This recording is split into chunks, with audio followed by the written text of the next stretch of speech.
What's up, everybody? Welcome to the show. Woo! This is Owen and Dirt's Pop Culture Radio. I am Owen Money in more ways than one, and that guy over there is Dirt McCoy. Yes, sir. The real McCoy. Also joining us today, as normal, is the Bearded Wonder. Hey, guys. Big Bush Man. Yeah. And the bush of two colors. The bush of two colors, yes. Was that from Wizard of Oz? Yeah. Wow, that serves a bush of a different color. Yep. They were talking about my beard. I don't have it on yet. Do you want me to turn it on? No. He's getting very excited.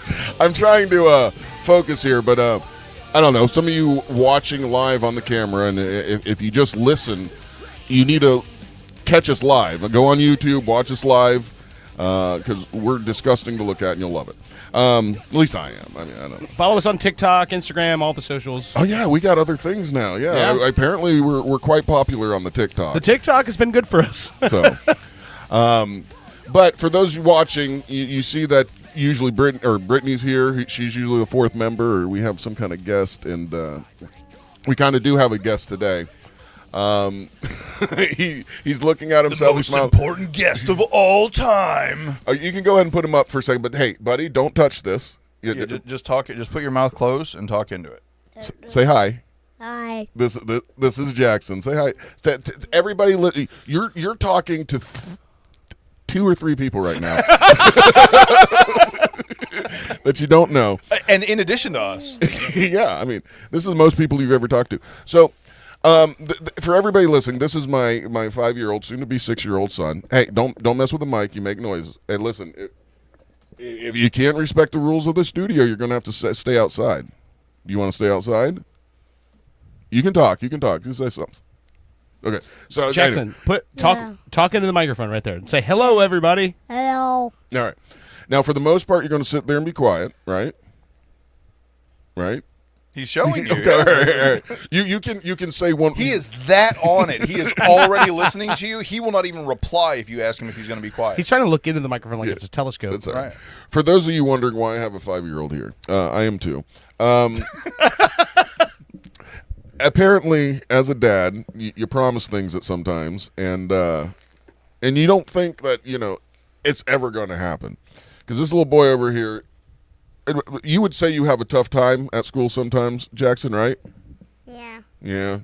Like what happens at school usually? Like talking on mic. Talking to the mic. What happens to you at school usually? I don't know. You don't know? Okay. Well, usually he gets in trouble and has to sit away from the other kids, right? Sometimes. It's okay. You can talk. Stop it. You can't see anything in it. Just talk into it. All right. Anyway, I promised him. Okay. You go turn his mic down for right now if he's going to touch it. No. Yep. See, that's what happens, man. You got to follow the rules. The way we act dictates what happens, right? This is a big boy show. We are serious here. We only address serious things going on. We are the most serious, always. Just because Daddy plays with the mic doesn't mean you have to. But anyway, yeah, I need to stop. I need to follow my own fucking rules. No, I promised him. See, at the end of every day, his teacher writes a smiley face or a frowny face or a blah face. Depending on what his behavior is. Oh, not a blah. Yeah. If he wasn't good, wasn't bad, she'll put like a blah. I like the idea she's got like smile stickers and frown stickers, but there's days where she actually writes her own face. Oh, yeah. Like I'm drawing this. Yeah, and usually what? You get frowny faces, right? Yeah, and you get like, 3 or 4 a week sometimes, right? Oof. 10 weeks. 10 weeks straight he had frowny faces. Oof. So I promised him, I go, buddy, because he watches the show sometimes. Even though we tell him not to be on the YouTube, don't go in the office because there's no child restraints in the office, but he knows that. So he goes straight to YouTube and watches us when Daddy leaves for the show. I'm like, maybe you shouldn't be watching this. But anyway, he's been begging to come to the show, and I'm like, it'll never happen. But I go, you get all smiley faces one week. I'll take you to the show, buddy. No problem. And this is the first week back from Christmas vacation, and I'm thinking there's no way in hell it's ever going to happen. And sure enough, this week he got all freaking smiley faces. And yay, good for you. High five, buddy. And like a good dad, I was hoping he forgot about all that. And he made a mention yesterday about it, and I kind of like, brushed over it and mentioned something else and said, well, there's no show tonight, buddy, sorry. And as I was getting ready tonight, he was like, Dad, I was good. I got actually, and see, here was my out kind of, and let me know if I should have done this. This week he had Monday off, so it was a short week. It was only 4 days, but 4 days in a row. Smiley. What was the deal? The exact wording of the deal? I don't know. I say a lot of stuff. No frowny faces for a whole week. For a whole week, yeah. And it's a whole week. Yeah, I mean, if it's technically a week of school, Yeah, he's a good. and I respect you for bringing him. Like I said, we make a lot of fun and make a lot of jokes. I think it's very important that if you promise something to your kid, you follow through. You follow through because that's teaching them, hey, promises are important, and if you promise something, you got to do it. Yeah, And and you hear that, Jackson? Which means from now on, if you promise to be good, you actually have to be good because your dad did what he said when he promised you something. So now if you promise something, you have to abide by that. Yeah. All those times you say, I promise I'll clean up and won't ruin my Legos that you spent $80 on. And then they're Legos everywhere. are $80? Oh, dude. This is ridiculous, man. When I was like 20-something, I went through a second infatuation. I thought Legos were something that just show up at the house. Like there's Not buckets anymore. of Legos and we don't know how they got here. They're just here. Dude, I went to Goodwill the other day, and they had a bag of Legos, just like a 1 gallon bag. Yeah. $20. Oh my God. I like I said, I went through a second interest in Legos at around like 20-something years old. It was because, I was actually making money, and I was able to afford my own stuff at the time. And Where's he going? He wants to go to the P now. Okay. here we go. Yeah, just lock the door. I got to run out in a second and grab my vape anyway. I forgot it out on the porch. But no, so it was one of the first times ever, most people do this when you become an adult and you start making some good money, you revisit things you liked as a child that you couldn't fucking afford. Yeah. So I went and I did a revisiting of Legos. How much money do you think I spent on, I'd say maybe like 10 sets? 8 to 10 sets, something like that.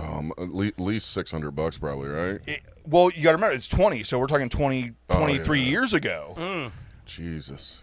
I mean, I'm sure it was around $300 or $400. Yeah. Wow. And that was 20 years ago Yeah. on Legos. So, I mean, I know one of the sets I bought was like $80. It was like Yeah. some guy riding a dinosaur or something. Right. Some of the minifigures can go for $100 by themselves, like the little characters. Oh, really? And there's these brick stores popping up all over the place where they just specialize in Lego sets.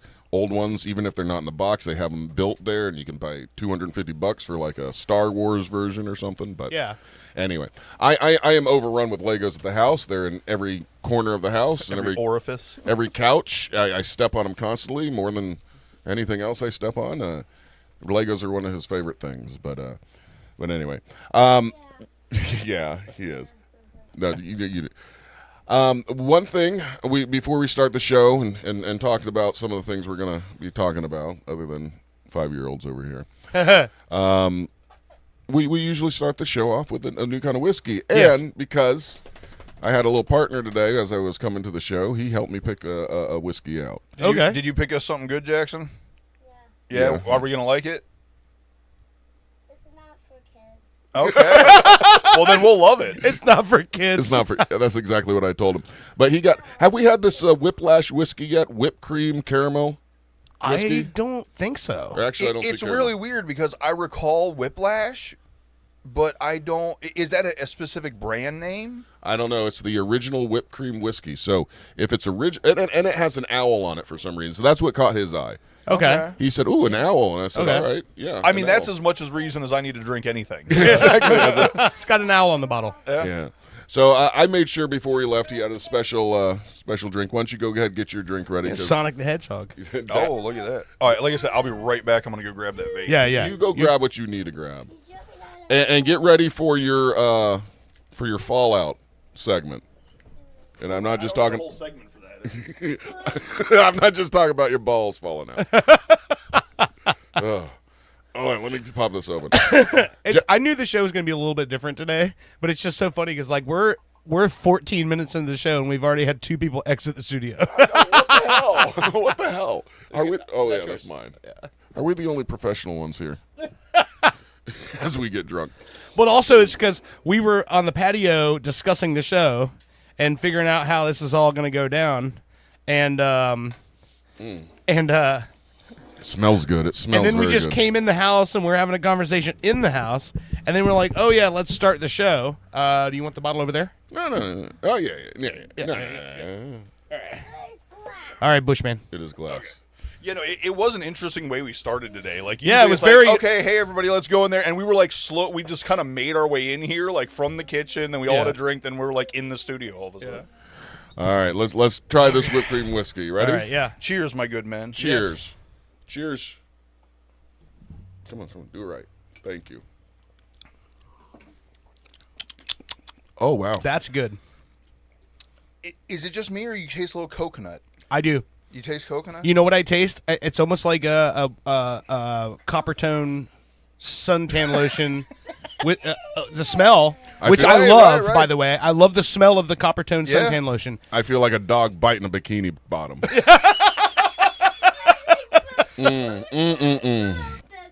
It's nice. I like it. It's nice. I like the peanut butter stuff better. Yeah. No, it's not my favorites, but it's very good. I'd give it a 8.5. Okay. Right, something like that. Yeah, I would say I'm in the like 7.5 to 8 range there. It's Here's it's what I'll super tell you. smooth. Very smooth. There's a vanilla tone to it, which is obviously the cream. The coconut smell, obviously, that kicks it up a notch. There's a lot going. It would bother me if I went to buy this and we weren't like. I think if I went and purchased this to drink at my home, and I went to drink it and it tasted like coconut, I'd be aggravated. Yes. The fact that we're doing like a taste test and we're always trying something new makes it very easy to accept, like maybe something you're not expecting. But this tastes like fucking Parrot Bay Whiskey Edition. I could get that, but I think where you're getting the coconut from, because now the more I drink it, I don't taste coconut, I smell coconut, and I think that might be the caramel and the whipped cream coming together, clashing together, and that's where you're getting that from. I don't know. It's just making me happy. It's good though. It is. It is very good. Jackson, good job, buddy. High five. Yeah, that's a good one. Way to pick one out, man. Okay, fuck me. He's working. He's got to put his Legos back in his pocket, dude. The boy brought Legos with him here. I mean, That's great. As a man does. well, I hey, got Legos in my pocket right I tell you what. now. Weird. Since this kid is not sitting still, hey, go ahead and sit back on there. I'm gonna ask you a couple questions. All right, buddy? Can you turn his back now? Yeah. Now, be careful not to touch the mic. I'm gonna ask you some questions. Listen, just get the mic right in front of your face, and actually lower the mic down a little bit so we can get it below. There we go. There you go. Yeah. All right, now Jackson, when you talk into the microphone, okay? Okay. All right. There All right. you go. Can you hear yourself? Yeah. Yeah, that Okay. sounds good. Now, Dad's gonna interview you, okay? Well, I just first off, how you doing? Fine. You having fun? Yeah. Is it a little boring? No. You're not okay. You well, happy to be here with all the men? Yeah. Yeah. all right. You're trying to be good, and I appreciate that. So just keep your hands off the mic. You're doing good. And when we're talking, try not to be humming and all that kind of stuff. It's distracting. It's freaking annoying, but I love you. Yeah. They keep me on the show so they know what it's like to do a show with a 5-year-old. Pro. Hey, who's your favorite show member? Me, Dirt, Uncle Dirt, or Uncle Bushy? You. Okay. Oh, Gonna make me cry, you little jerk. I love it. You jerk. I'm sorry. All right, I've got some other questions for you. it's with love. Jerk with love. Yeah, you ought to hear what he calls us. way better. Way worse than jerk. What? Great on that. Great. Great. Okay. Great. Yeah, there you go. Thank you. All right. First off, I got 10 questions here. And these are questions that every, I guess, parent should ask their child. Does that make sense to you? First question. What do you want to be when you grow up? Like, Say it into the microphone, remember? like, in a costume like Foxy. When I grow up, like, in a costume of Foxy, bruh. Okay. All right. You want to be Foxy Brown when you grow No, up? no, no. Let me translate. Oh, No, I wanted to be Foxy. Foxy, one of the animatronics from Five Nights at Freddy's. Oh, okay. wow. Okay. Okay. Is that right? Yeah, I like Okay. Foxy. All right. When he grows up, he wants to be a killer animatronic. I was going to Okay. say, isn't that one of the No, murdering that's ones? the- Yeah, that's yeah, it the is. Okay. costume. Are you supposed to be watching that? I just like the animatronics. Hey, Legos and animatronics. I'm there with the boy so far. I'm right. Minecraft animatronics. Okay. All right. All right. Yeah, yeah. The murder and the blood and gore, that's just there, but I like the animatronics. Right. That's what I Too. say. And this is Foxy. We're All right. And, yeah, he names. Same reason anything- why I always read Playboy for the articles. Of course you do. All right, number Same 2. thing. Jackson, if you could be a superhero, what would your magic power be? Or your special power be? animatronics saving. What do you say? Being an animatronic is not a special power. He's really onto this Five Nights at Freddy. Well, if you could have any superpower, what would it be? Like, Would you want to fly, or would you want to go invisible? Super Or strength. would you want to be so strong you could You want pick to be able up to bushy? smell good all the time? it's just supposed to be an animatronic. Okay, he wants to be a Okay. robot. So what I'm hearing is Iron Man. Iron you know, Man. He's kind of got like an Iron Man thing All going right. on. I did not say that. Okay, Foxy. well, I was trying to help, okay? I'm sorry. Foxy. He knows the difference Yeah, I apologize between for killer my- animatronics and Iron Man. All right. Brittany just commented he's not even seen the movie. I know. He hasn't even seen the movie. Why you showed me it? Yeah, but that's so ingrained just in like sort of. in not only pop Yeah. culture but younger. Stop. Hold on. Stop with that. Yeah, I'm listening. It's popular with younger Yeah. people.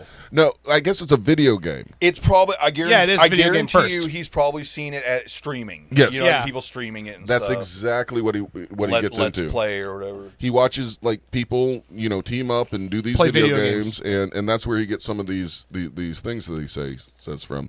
I don't know if you heard that little noise he makes every once in a while. You know what that is? What? An animatronic. No, it's Oh. E.T. E.T. When A.T. gets yeah, scared? when he gets scared, You know, yeah. like, That sounds just like it. That sounds just like it. Hold up now. Hey, Jackson, Maybe- your mom wait a is minute. watching the show right now. Maybe. Wave at your mom. yeah. Wave and say hi, Mom. Hi, Mom. No, but maybe you're missing the not boat. there, Maybe man. this man here is a impressionist. Could be. Dude, that is spot. I guarantee you, if you went into the audio files, like he is on point with the ET. E.T. Yes. yell, scream, sound. Now I haven't watched the movie in 30 years, so People remember things how they remember them. You Right. know? And I like animatronics, bro. All right. Like- You want to be did you animatronic. know? Did you know that ET is an animatronic? And so Did I just blow your mind? oh wait, hold on. Am I queued up? Yeah. Yeah. Headphones. Let me select headphones. It's not going through the system. Yeah. Never mind. Forget it. I'll do it later. God damn it. What I heard was he's actually doing the ET sound while simultaneously doing the kid scream at the same time. Yeah, I know. No, I'm doing the animatronics noise. Yeah, see, Yeah. he knows. All right, maybe Like, not. Yeah. like that. when That's they- also the sound that I make right when I shut my pants. Literally, right That's before so funny. right before I Why do I all of a sudden feel proud that I made him laugh that hard? He knows all about shitting his pants, don't I you, was gonna buddy? say, I mean, I that made a sounds- career out of making people laugh. But when I said that and he laughed that loud, I was like, oh, still got it. yeah. Validation. Ew, that's so funny. Yeah. I'm pretty sure my shorts are older than this kid. Come on. Okay. All right. No, let him roll, man. He wants to know what the next Yeah. question is. Come on. Number 3. Oh, this is a good one. Let's talk about Nights of Phrase of Free. Yeah. No, Exactly. You don't really know anything about it, so we can't talk about something you don't know. I know about it. You show me. Okay. I showed you the trailer and I said it's scary. You don't want to watch this. And what did you say? Instead I was Yeah, I don't know. All right. Number 3. What is something that scares you? Make sure talking to the mic. What scares you? E.T. All right, don't yell in the mic. Just E.T. scares you? I don't. Yeah, actually, Hold up. So do you feel like if you can do the E.T. scream, that if E.T. ever came for you, you could scare him away? I gonna do probably something like I'm gonna probably bash him in the head and kick Okay. him out of my room. Okay. you- And you will probably get mad at him. So to paraphrase, I wasn't that far off with shit in your pants. I wasn't in there. I didn't hear him. all right. If E.T. comes into your room and scares you, I will bash him in the head. Right? Or throw him out the door. That's what I'll do. All right. Okay. So E.T. scares you. All right. Number 4. We do know E.T. is nice, right? And E.T. deserves none of this rigmarole. I don't know. Did you hear that sound? Yeah, but I have an ET stuff that which Mama got. Mama did get you one. Yes. Yeah, and I got an ET toy collectible for Christmas. Okay. All right. Shh. And God, I love You your like energy. collectibles? It's already broken. Anyway, But it looks like a toy. number 4. We're not even halfway through. Number 4. What is your favorite joke, buddy? What's your favorite joke? Then I started getting flooded the wall. Something You're about tired that's- of getting farted on. Okay, me too. That's my. No, I said Foxy getting flooded in the wall. You dingo. Foxy getting thrown into the wall. That's not a joke. okay. That's actually assault. I was about to say. So far, I'm hearing a lot of violence. Joke. All right. You know, they say kids talk about what they see. I know. She certainly does. Is there a reason? There's not a visual reason Britt hasn't been able to attend the show, is there?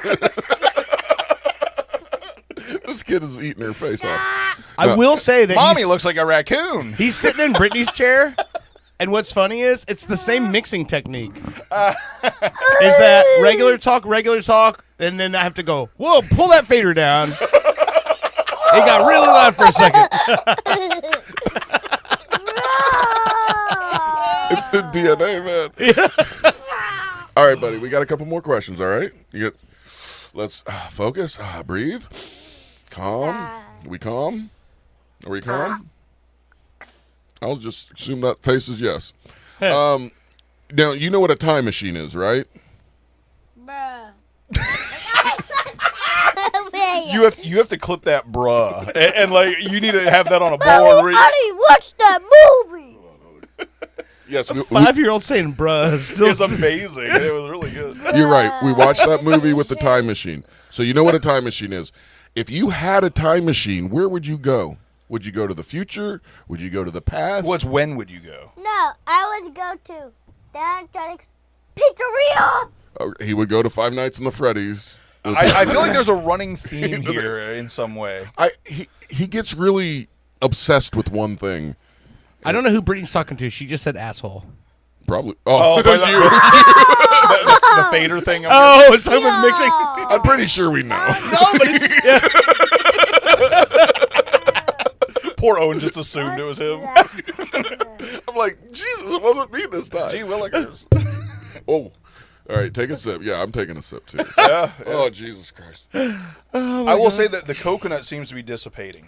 Like I'm now that it's like 4 or 5 sips, I taste a little bit more cream. You might have been right. It might have been the smelling it more than the tasting it.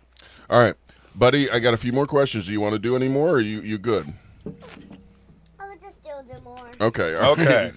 All right. Well, we'll get through You gotta hydrate. What is your perfect day? What if you had a day to make? Yeah, I'll help you with that. What would your perfect day be? Being at animatronic walking on 2 Universal. All right, talk into the mic. Talk. See how I'm leaning towards the mic? I wanted to go to Universal when I'm Foxhead. All right, he wants to be he wants to be an animatronic at Universal. Right. All right, that would be his perfect day. I mean that doesn't sound bad. All right, number 7. Imagine that your whole life's dream is you want to be an animatronic at one of the theme parks, and you're like, "Hey, genie in a bottle grants the wish," and next thing you know, you're George Washington at the Hall of Presidents, and you're I'll like, tell you "God this. damn it." I'll tell you this. I bet you email Mr. Musk there and say, "Hey, I have a willing volunteer to be turned into an android."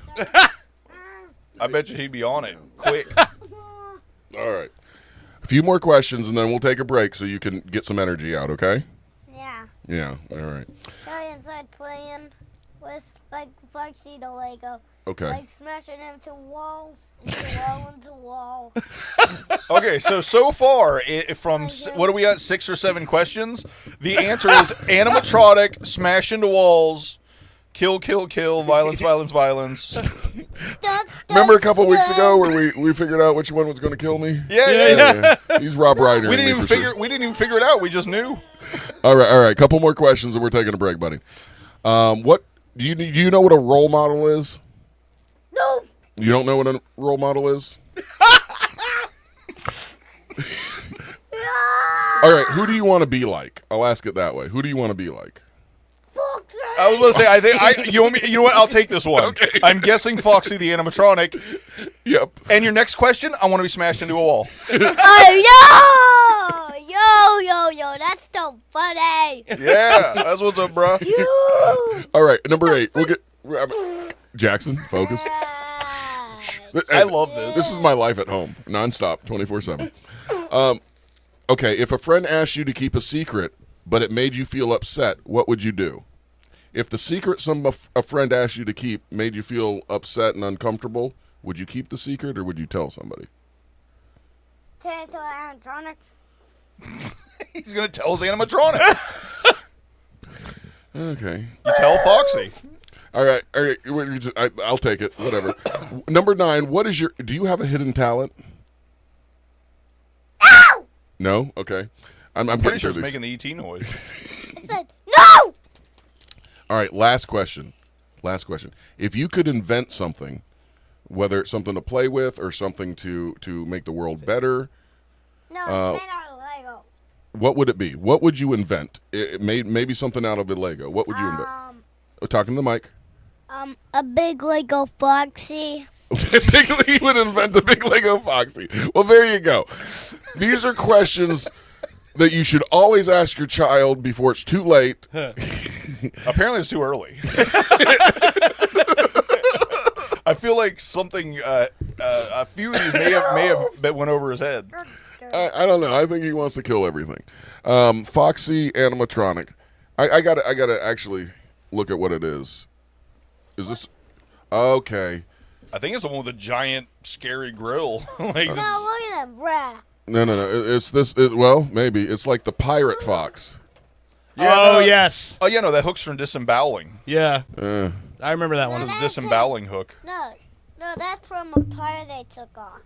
Oh. a part that they took off. Yeah. You Yeah. have a pirate like Captain Hook. They took that off of him. Okay, I have a question. Why do you want to be an animatronic? Because they're my favorites. Okay, why are they your favorite? Why are you? Yeah. Do you like the violence? Do you like killing, or do you just like robots? I just like those robots. Can Okay, you get a video of Foxy? Not right now.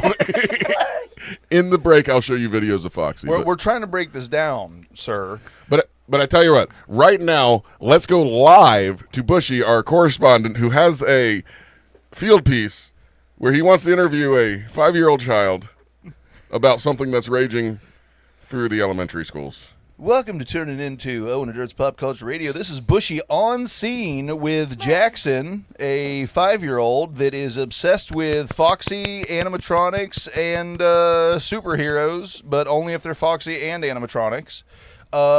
Jackson, did you know that you were, in fact, being a good boy every single day this week in order to make it on the show? Was that a purposeful journey you took? Bruh, that's sus. That's sus, he said. Okay, That's okay. sus. I agree. Sus. It is sus. That you were good all week. Right.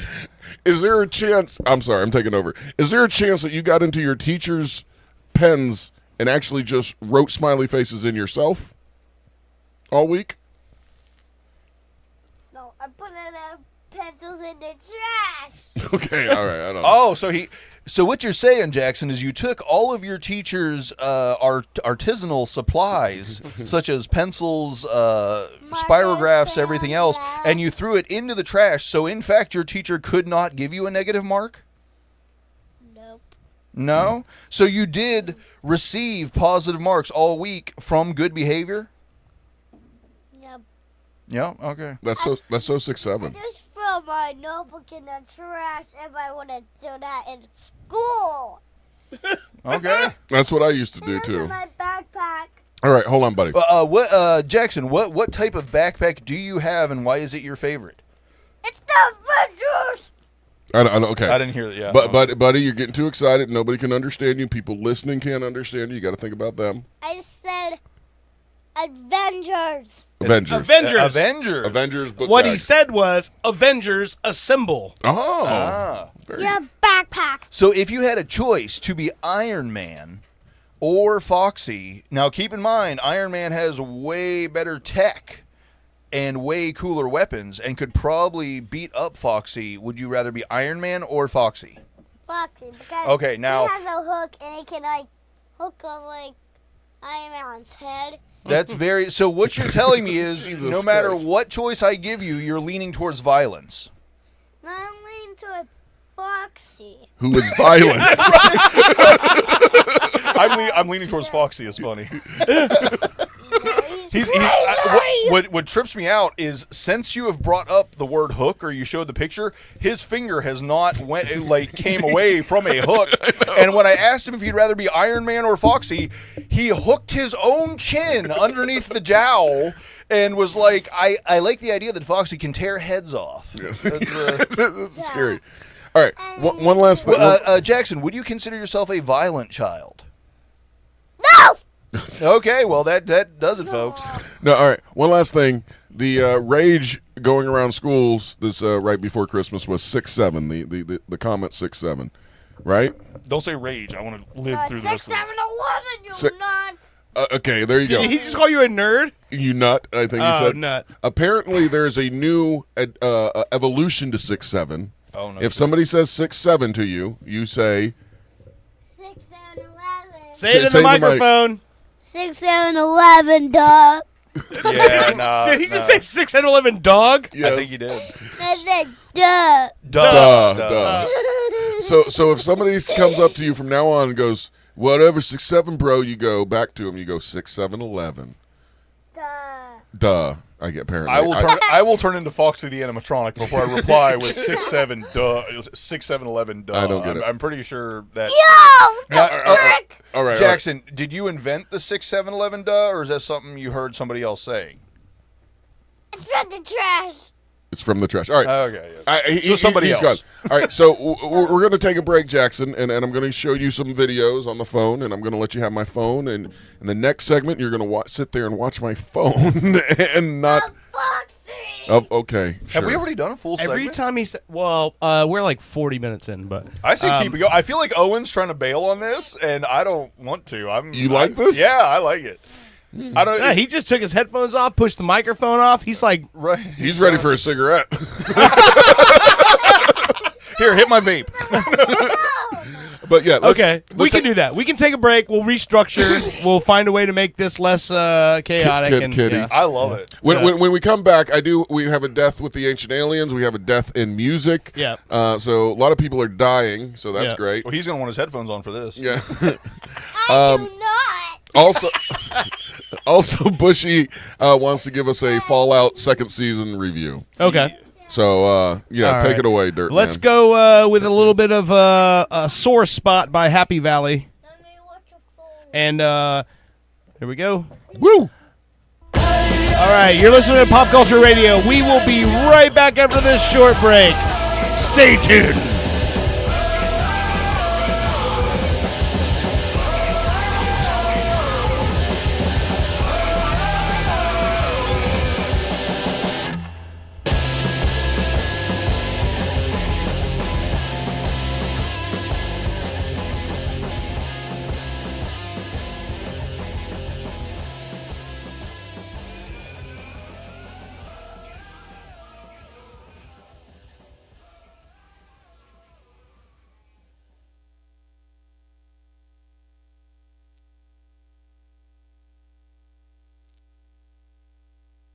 I'm Sergeant Barkus Clayton. In the 2 decades of my professional career in Central Florida, nothing has twisted up my gut more than the cowards who've taken the baby swans from Lake Eola.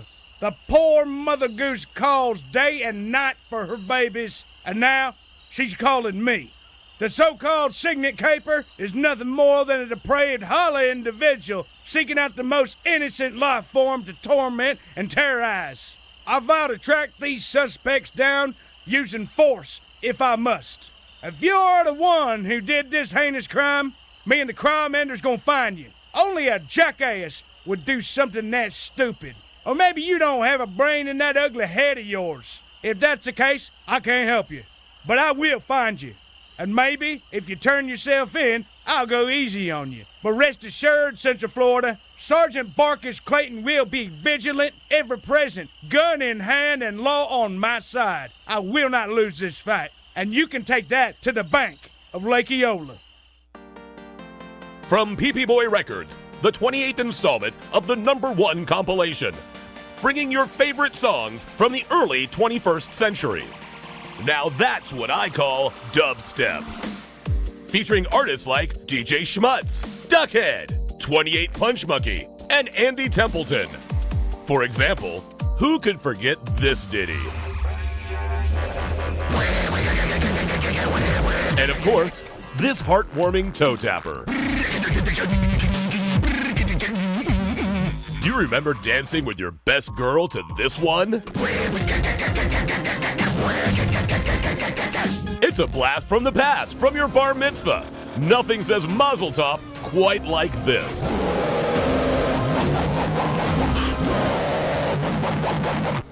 Now that's what I call dubstep. Only on PP Boy Records.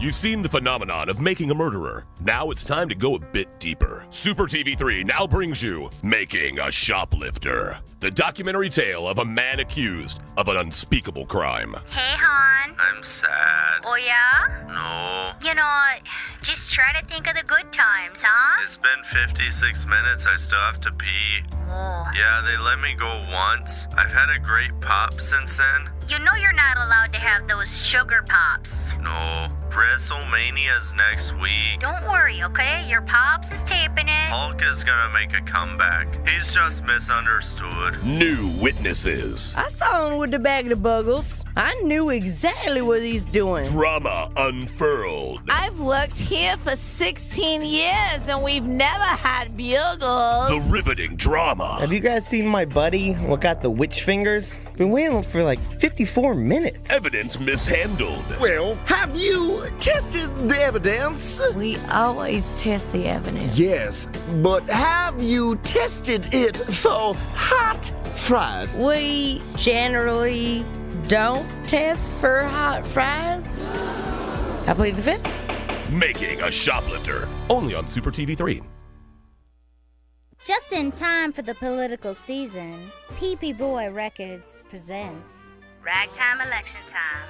a collection of only the finest political parody songs featuring Killary and the Clintones with their version of the Deleted Emails Blues. Deleted email blues. Thank you. And the hit single Trump Dumps by the Trump Tonights. I'm in the dumps because today's Donald Trump's got this election all in a spin. I would be remiss to not mention the Bernie Sanders should have been nominated with their smash hit, Bernie Sanders should have been nominated. What's got you so agitated? What's got you so agitated? What's got you so agitated? Bernie Sanders should have been nominated! Ragtime Election Time, only on PP Boy Records. Get political with funny. Sunday, Sunday, Sunday. We bring you the first politically correct monster truck rally. Unless, of course, you find that to be inconvenient. In which case, we'll have a matinee on Tuesday. Featuring such non-offensive sports vehicles as appropriately sized foot, mild-mannered canine, funeral service worker and son of funeral service worker who, although slightly younger, still gets paid a living wage. And current DC truck rally champion, I'm okay with our country having a black president. Price admission includes the entire seat, but you'll only need the edge. Sunday, Sunday, Sunday. Try to respect the wishes of our neighbors and keep the noise down, down, down. Education can be the most important decision of your life. So why not invest your life savings on one of the best? Altamont College. Welcome home. This above-average college will help you decide if college is your calling. Whether you're a doctor or physician, a teacher or librarian, a farmhand or otherwise, Altamont College, let us wow you with promises. Coming soon to the parking lot of a mid-level amphitheater near you, it's the Out of Touch Music Festival. Do you like spending the entire day in the hot sun thinking, oh yeah, I remember them? They toured for over 30 years, and now you'll wait over 30 minutes to hear that one song. They couldn't replicate their initial success, but they didn't break up. Each act guaranteed to have at least one original member. The Out of Touch Music Festival. It's not that new music is bad or you're too old. It's both. In a world of journalistic excellence, Can I get your opinion? comes a man with no formal training. How do you feel about Crap Newberg? This is Fritz on the Street.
If you think having fun at the sports game is sitting on your hands, you need to call me, Jake Berman. Hi, I'm Jake Berman, and I've been getting under the skin of professional ball players the world over for decades. And now, I want to teach you how to heckle like the pros.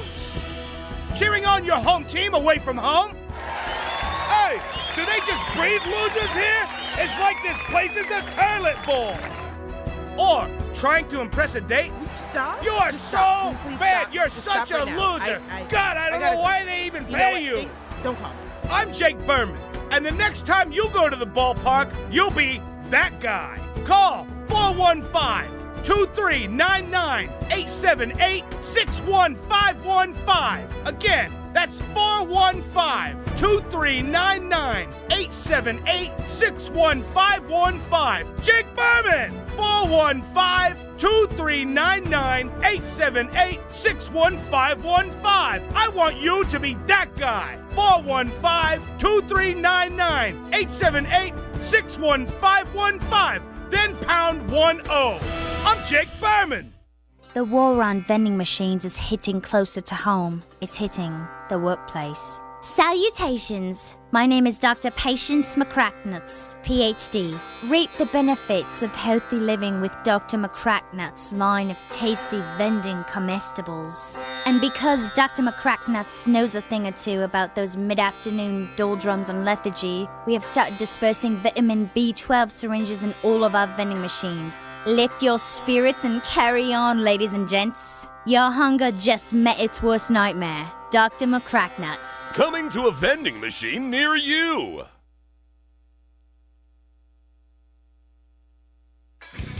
Hurricane, but her won't on my watch.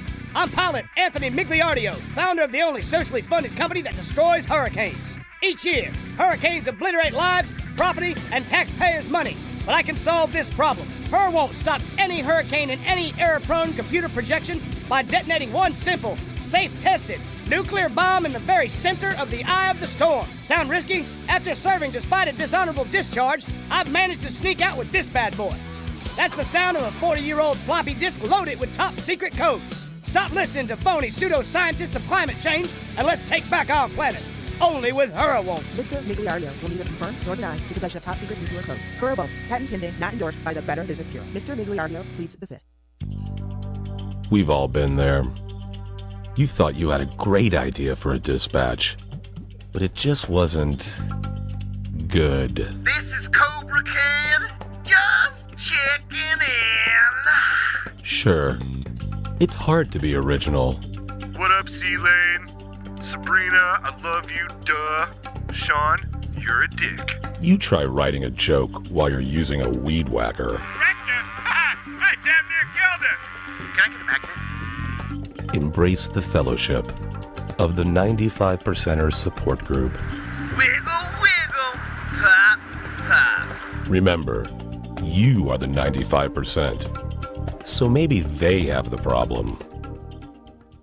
You've seen the phenomenon of making a murderer. Now it's time to go a bit deeper. Super TV3 now brings you Making a Shoplifter, the documentary tale of a man accused of an unspeakable crime. Do you know why we brought you in? No. Oh, you know what you did? No. You stole something. I ain't stole nothing. What was it? I ain't stole nothing. Yes, you did. I bought this with 2 quarters. I had them the whole time. What did you steal? Nothing. The riveting drama. I don't know who planted them crumbs on me, but they don't want me out of this security booth. The shocking admission. Hey, hon. Yeah? What you doing? Nothing. What you doing? I don't know. Yeah? Well? I don't know. Yeah? You know. Well, what they got you there for? Yeah, I've been sitting here about around 18 minutes. Ma, I really have to pee. You at the mall? Drama unhinged. We have the evidence, the surveillance tape. Your Honor, he stole a bag of bugles. I hate bugles. Sir, you are currently wearing bugles on your fingers. Playing witch fingers don't make me guilty. I just like to have a good time. In a new 18-part series, Making a Shoplifter. Don't miss a single second. Only on Super TV3. From Fitcore, the latest development in sports rehydration technology. Boston Sports Chowder. You lead an active lifestyle, and you love a hearty chowder. Fitcore's patented ergonomically designed chowder flagon effectively replenishes vital body chowders lost during a hard workout. Creamy, powerful, piping hot. Boston Sports Chowder. Get you off of the bench and back in the f***ing game. I often wonder what kind of a future we're going to leave behind for the children, you know? Hey, John.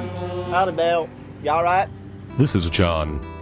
He's been a Continental truck driver for over 35 years. They said, basically, you can't have the trees no more, can't chop them. There ain't none left, which I know is false. I pass them by every day, driving.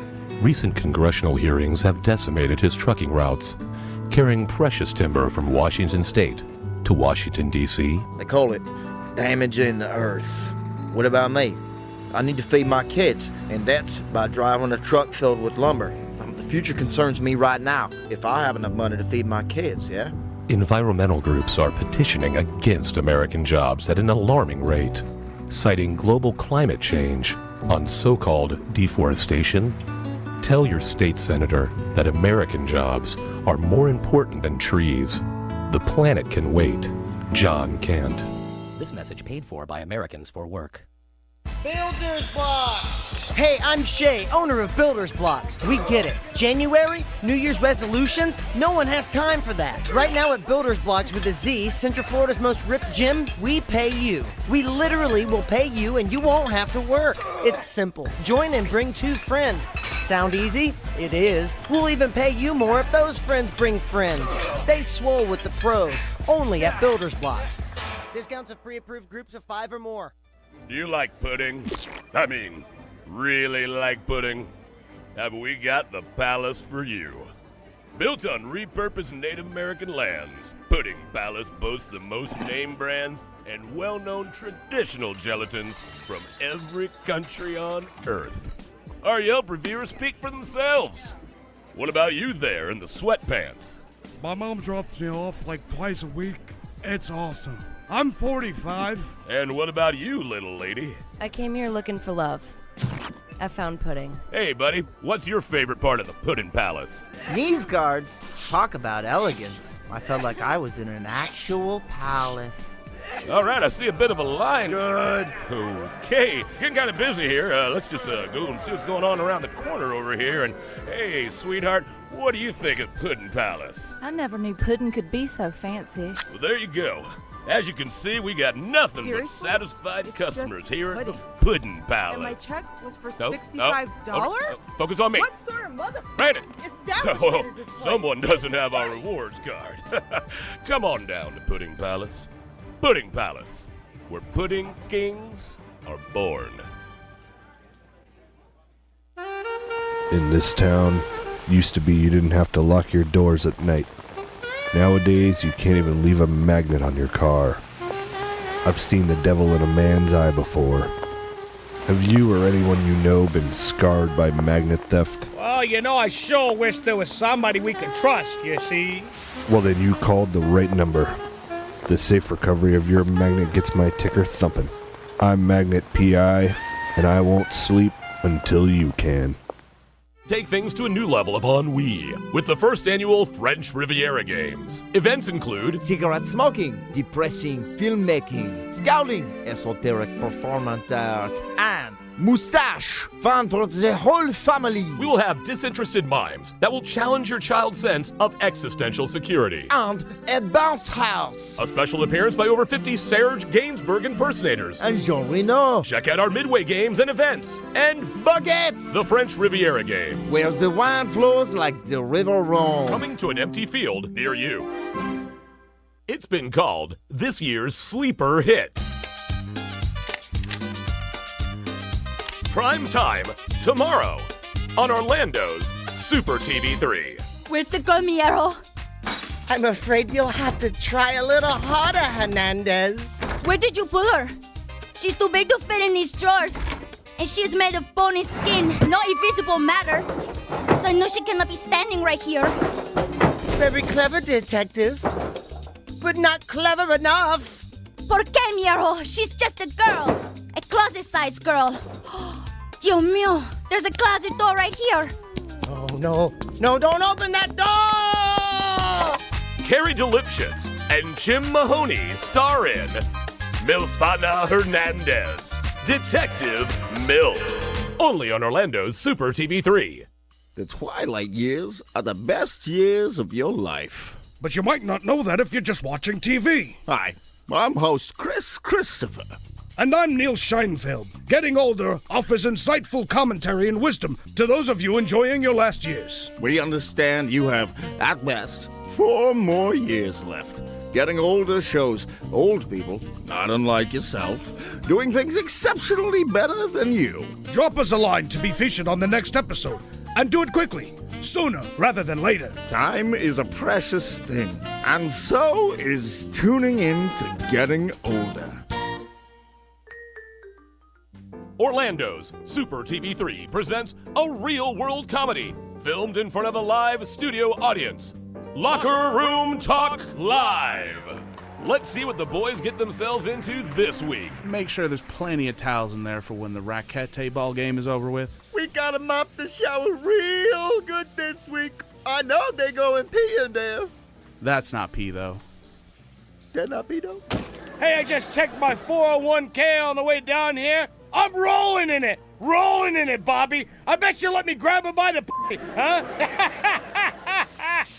Yeah. You should be so lucky I get my hands on your mother's you son of a bitch. Holy moly. You goddamn you have offended me, sir. Hey, I'll stuff you back in there like a goddamn bowling ball. Oh, yeah? Well, your mother has the size of her and if you don't like it, you can take it and shove it way up your... Stop touching him. I'm the stork. Your mother. I'm the stork. Oh, they're horsing around for real. Oh.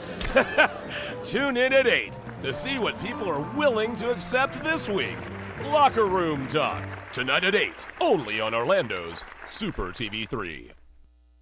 Ginkgo Kielbasa, from the people who brought you Energy Brats, comes a taste you'll never forget. Ginkgo Kielbasa. The first time you met the love of your life and the smell of the air. It's a Meat Tube memory miracle! Ginkgo Kielbasa. Overcoming the rival team, and the first time you won the game. Listen to that crowd. Ginkgo Kielbasa. The first time you couldn't pay rent, and the taste of delicious ramen noodles. Ginkgo Kielbasa, the meat you'll remember. I'm Julian Assange, owner of Julian Assange's Sausage House, located at Flat 3B in the Embassy of Ecuador in London. If you can't get enough of hundreds of thousands of leaked emails about banal topics of insignificance, at least fill up on me sausage. And for dessert, enjoy a conspiracy in 3 delicious flavors. Crooked Clinton coconut, don't deport me bro mango, and hacker's surprise. No surprise here, it's criminally good. Haha. Julian Assange's Sausage House in the Embassy of Ecuador in London. Help pay for me cost of living. Free sausage to Swedes. After being laid off, attorney Crab Newberg was able to recover $2.1 million from me. Thank you, Mr. Newberg. You're welcome, Joe. I was honored to recover $2.1 million for Joe after he was fired from his job, and I'd be willing to help you too. I've graduated from an accredited law school and passed an intensive examination in the state of Florida. No one has the right to treat you like dirt, but if they do, I will make them pay. Simply go to AskTheCrab.com and see what Crab Newberg can do for you. Have you ever been hungry? Boy knows I have. And sometimes you just don't know where to go. That's why I started Steve's House of Food, where you can get all your favorite foods. Located in my house, Steve's House of Food has all your favorite foods like chicken, nacho, beef, bean, beets, bread, pan-seared foie gras with a Merlot reduction served on polenta, and snacks. Steve's House of Food, where your favorite foods are now also my favorite foods as well. Please come to my house. Please. Now from Future Entertech comes the latest killer app, Sicker, taking care of your tomorrow, today. Call in sick while avoiding accountability. I couldn't believe it. I had this super hot guy stay over and I just couldn't even. All I had to do was answer a few simple prompts. Dear boss, with my deepest regrets, I, Angela, am unable to perform my duties today due to... No, I'm sick. Stomach, headache. I'm sick. Sincerely, Angela. Sicker's patent-pending algorithm is designed to get you a hassle-free day off whenever you need it. I woke up with a case of anal glaucoma. You know, I couldn't see my ass going to work today. Let me tell you, sick is a real life changer. Dear boss, with my deepest regrets, I am unable to perform my duties today due to... Johnny, you gotta get ahead. See what this app does. Hey, let me get a shot. Shot for everybody. Sincerely, Sicker, taking care of your tomorrow, today. Every year, people spend thousands of dollars on pedigreed show-quality dogs. Fancy, right? Now look at your own dog. I'll wait. Feeling like the dollar value of your beloved pooch might be a little lacking? Hi, I'm Charlie Sousa. With my patented formula for canine restoration, my team and I flipped over 800 dogs last year alone. And this year, we hope to double, triple, or even quadruple the value of your domesticated best friend. Paid $100 for your chihuahua at a rescue shelter? We'll take that little shaky son of a bitch and duct tape a spoiler to his hiney, increasing downforce and road traction. Bingo, bango, bongo. That mutt is his weight in pewter commemorative figurines. It's as easy as that. Has Rex's eyesight started to fail in his twilight years? My system will teach you to prop him up in front of a piano while wearing sunglasses as we pipe in the music of a beloved king of blind piano, Ray Charles. Rex's net worth has just increased by 11%. It's just that easy. Flip That Dog LLC is the only solution you'll need for all your dog estimates, restoration, and reappraisals. Hire us today or buy my new book, Life's a Bitch, and Now I'm Rich, by Charles Sousa. Call now. Don't spend money on your pooch. Make it. Flip that dog. Woo! Life's not fair! Have you felt neglected? Have your needs been denied? We are currently bringing a class action lawsuit against the news junkie. Have you been denied any of the following? Magnet, shirt, bumper sticker, $50 gift card, badge, chat room impunity, live trivia complaints, self-validation. Or otherwise! If you've been wronged, please don't delay! Take back what should have been yours! Join the ASCII class action lawsuit today!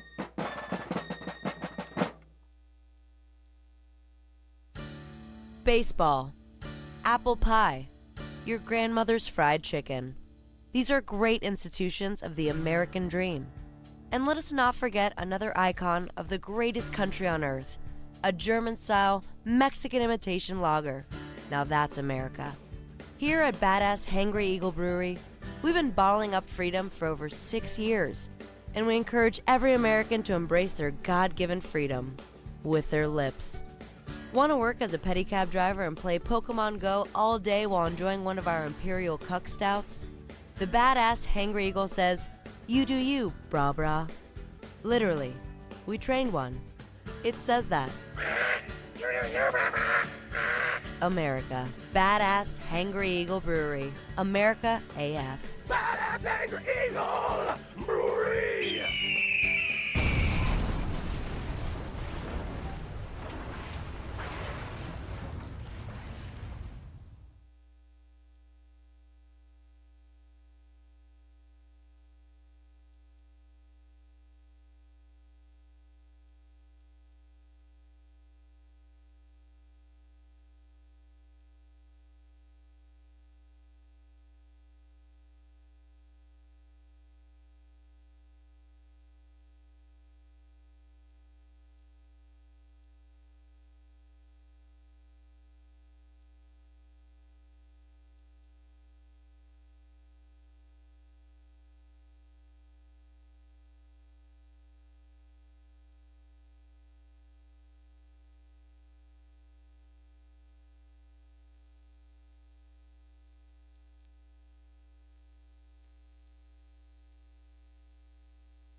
Tonight on Orlando's Super TV3, from the producers of Naked and Enlightened, we bring you the social experiment of the century, Pop Swap. Who's got the TV? Who's got the batteries for the remote? That is the remote for the Himalayan salt rock lamp. Salt rock? What the hell is We that? don't have a TV in No here. TV. Yes, we have a TV. I worked 30 years for. We have a Get TV. in tune with, the root chakra. I got my chakras. My doctor prescribes them. Rhonda, you're talking nonsense. Actually, I have an Earth name, and Your that what is name? Rabbit Fox. The what? Watch what happens when millennials meet their new grandpas. I'm so hungry.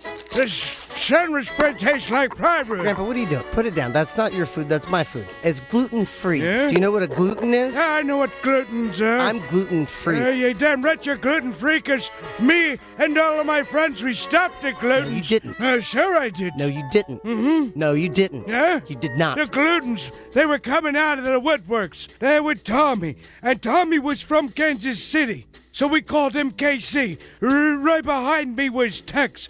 He was from Baltimore. So there we were. When Generation Y mingles with Generation What? All right, see you in a week, Pops. Huh? No, not you. Hey, you dollface! Hey, you get your mangy Boys. mitts off of my granddaughter! You're not my granddaughter. Don't you Your tell mitts me are what to relaxed. do! Yeah. Damaging me emotionally.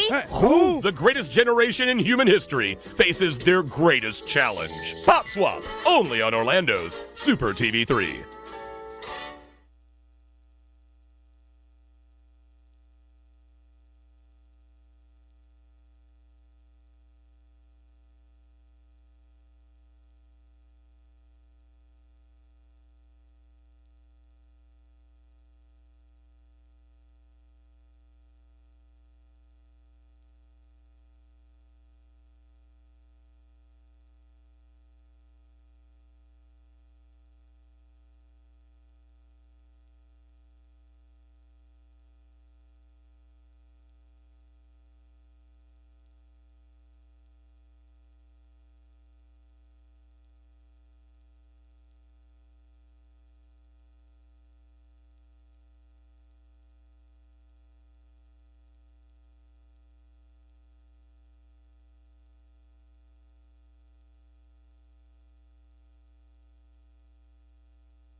Welcome back to Pop Culture Radio. Woo! This is You Can Redo Anything If You Put Your Mind to It by Band of the Name. Bruh.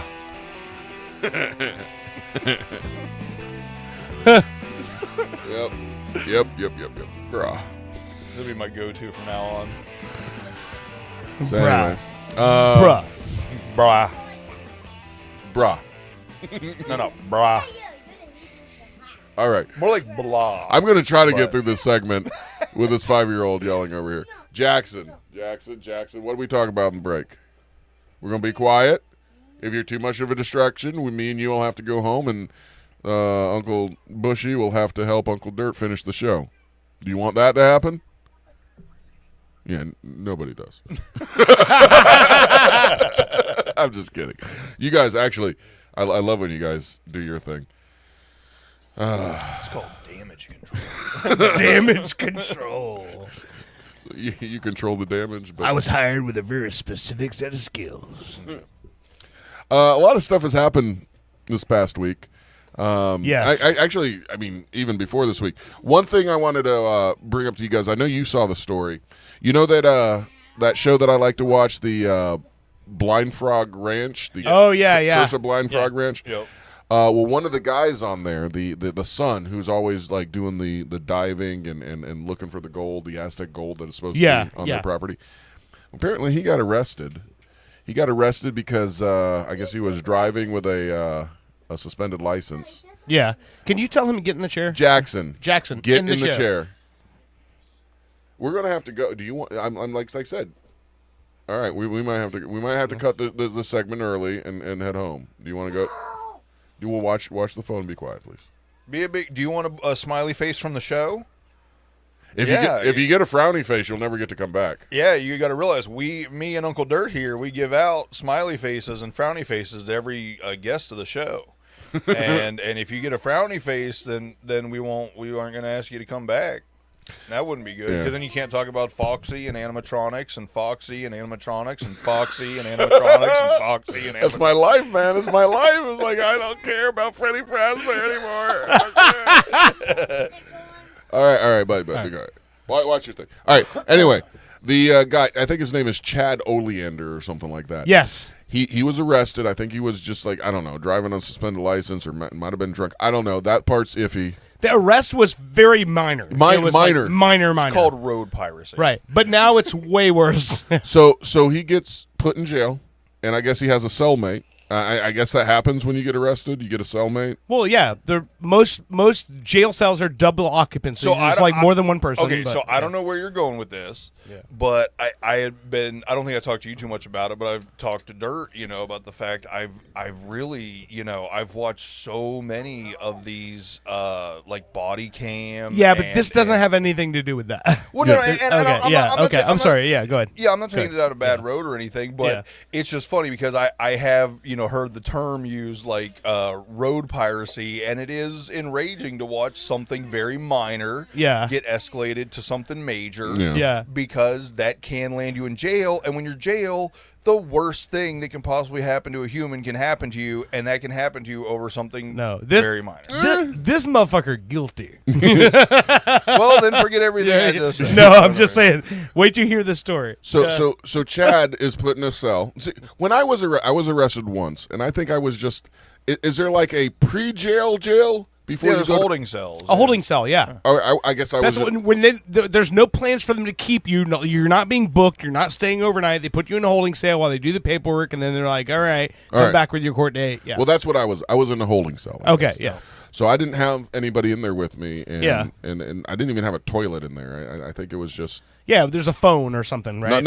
Well, there was a common area with a phone, and then there was all these, like, I guess, cells all around, and they were just like cement seats in there, and it was very uncomfortable to sleep in there. They say only guilty people sleep, but I was just really fucking tired, quite honestly. But anyway, I didn't have a jail cell mate or whatever they're called, but Chad got one, and I don't know what happened, but when they came to get him in the morning, his cellmate was beaten to death, like bloody dead, gone. Well, see, hey, that still doesn't disprove my point. What if that guy Well, that was yeah. in there with Chad had just had a tail light out, and then ended up getting put? He's got a extensive rap sheet though. Yeah, It's like Chad or the guy he killed? No, the guy that did the killing. Yeah, Well, that's what I'm saying. The Oleander guy. So what if the other? I'm just trying to make my Yeah, point.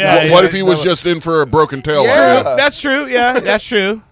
It could have been, but I don't know. Not much has been said about who he killed or why or anything like that, but you can only kind of guess that, he was probably being ribbed about being on the TV show because, that could be. Those guys don't do anything. And Or the guy on the TV show could just really like Foxy. dude, he has great hair. He has great, dreads that for a white guy, amazing. Okay. Amazing dreads. So can I link a transition to a story I have about this? Yeah. So whenever you see a story about a celebrity or getting arrested, right? Most of the time, and I would say most of the time, you go, oh yeah, like it's a celebrity you've seen. They've had struggles. They've been in trouble. Something's happened before, right? Well, this news story. Oh, that's the guy. That's Chad. Yeah. He kind of has your beard. No. So this guy, this story that happened yesterday, a celebrity, an actor, got picked up in Los Angeles and charged with soliciting prostitution, right? Who hasn't? That's not, that crime doesn't necessarily bother me too much. I'm like, we all know it happens, whatever. Mm-hmm. But the person who it was, I'm like, Who? That's going to be tough to come back from. Are we talking? It's like would be considered wholesome or Yes, just very okay. much so. Markets himself as wholesome? Very much Oh, so. God, I hope it's Steve Harvey. No. What about Howie Mandel? No. Hold no, on, don't tell us. But I will say this. It's an actor whose face and voice have literally been part of your entire childhood if you're a kid of the 90s. Rick Moranis? No. Would. That would be terrible. Yes, it would. Yes. Savage or Fred Savage? No. Oh, that's a good But guess. there's a connection to him. This man was the narrator of E.T. No, this man was the narrator of The Wonder Years. Oh. I can't think of his name. Half of the wet bandits from Home Alone, Daniel Stern. Yes. No. Yeah. You know what, Marv. But just the way he looks, I can see that. Yeah, but And he's yet never again, been. Yeah. Yet again, guess what? Shouldn't be a crime. Fucking two consenting adults having a financial transaction over something that's free is what they can't tax it. Is why it's Years and years ago, I did shows with Doug Stanhope. I'm really And trying Doug- not to get political, but Doug Stanhope has had a bit. Like the tour the dates that I was on with him, he did a bit where he goes, "Hey man, this country worships capitalism. And if I meet a girl who really needs $40 and I really need a blowjob, that's not a crime. That's capitalism, man." Right? There's no victim. Yeah. There's no a crime should have to have a victim. If it makes you feel any better, he wasn't arrested. He just got a ticket. He got a citation Yeah. because it's a misdemeanor. Well, of course, it's just about generating revenue. I'm all about the. Yeah. I'm all about the Mrs. Meaners. Yeah, you like that. I like it. But it's just funny to me because I saw that name pop up and I was like, "You've got to be kidding me." I mean, how old is he at this point? He's got to be mid-60s, right? I'll be honest with you. I'm like 3 years away from a soliciting charge. If that, we'll see if I make. 68 years we'll old. see if I make 68, it. yeah. We'll see if I make it 3 years. I look at this as a positive. He's 60 and his dick still works. It's funny it's so funny because I used to be like, you drive past a cop doing like a speed trap or something. You're like, oh God, I hope they don't pull me over. And don't get me wrong, there's still some of that. Yeah. But as I drive, I go, oh, if he pulls me over, this would be great for the show.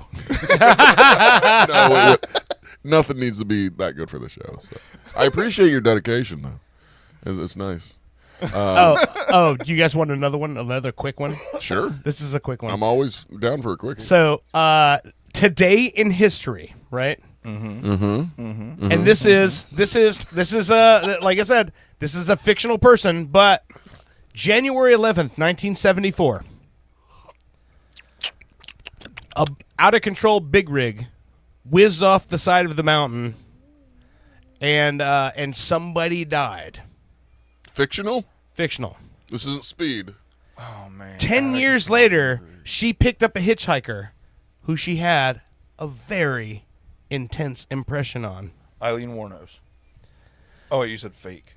No, today is the day in which Large Marge from Pee-wee's Big Adventure. It was January 11th, 1974 that Large Marge lost her life in that big rig accident, and then her ghost picked up Pee-wee Herman in that movie. Okay, that's creepy. It's a weird one, but it's funny because like when you look at the plaque, in memoriam, Large Marge, look, born 1937, died January 11th, 1974. That's today. Okay, that's a funny one to me because hey, if we can fucking celebrate the day that Marty McFly went back to the future, we can celebrate the day that Large Marge died. So was Large Marge ever a character on the TV show, or was she just always this fictional? Just that movie. Yeah. Oh, just the movie. Yeah. Okay. So she was never actually, like, Large Marge wasn't a character on Pee-wee Herman. No, not at all. Okay. Not at all. Yeah. I like that. I like the idea of celebrating a fictional character on a fictional TV show. But do you have it? I think so. Huh. I was just way down. I'm sorry. Yeah.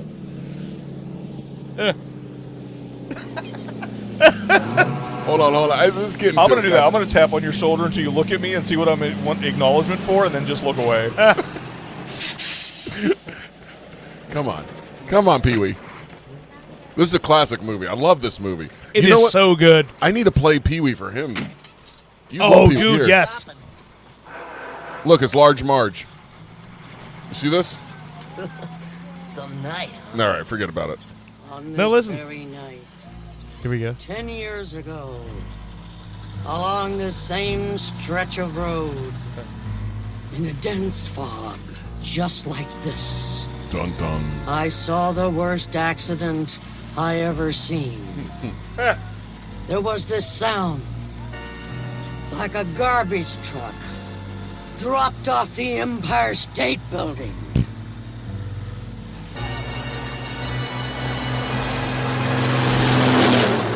And when they finally pulled the driver's body from the twisted, burning wreck, it looked like this.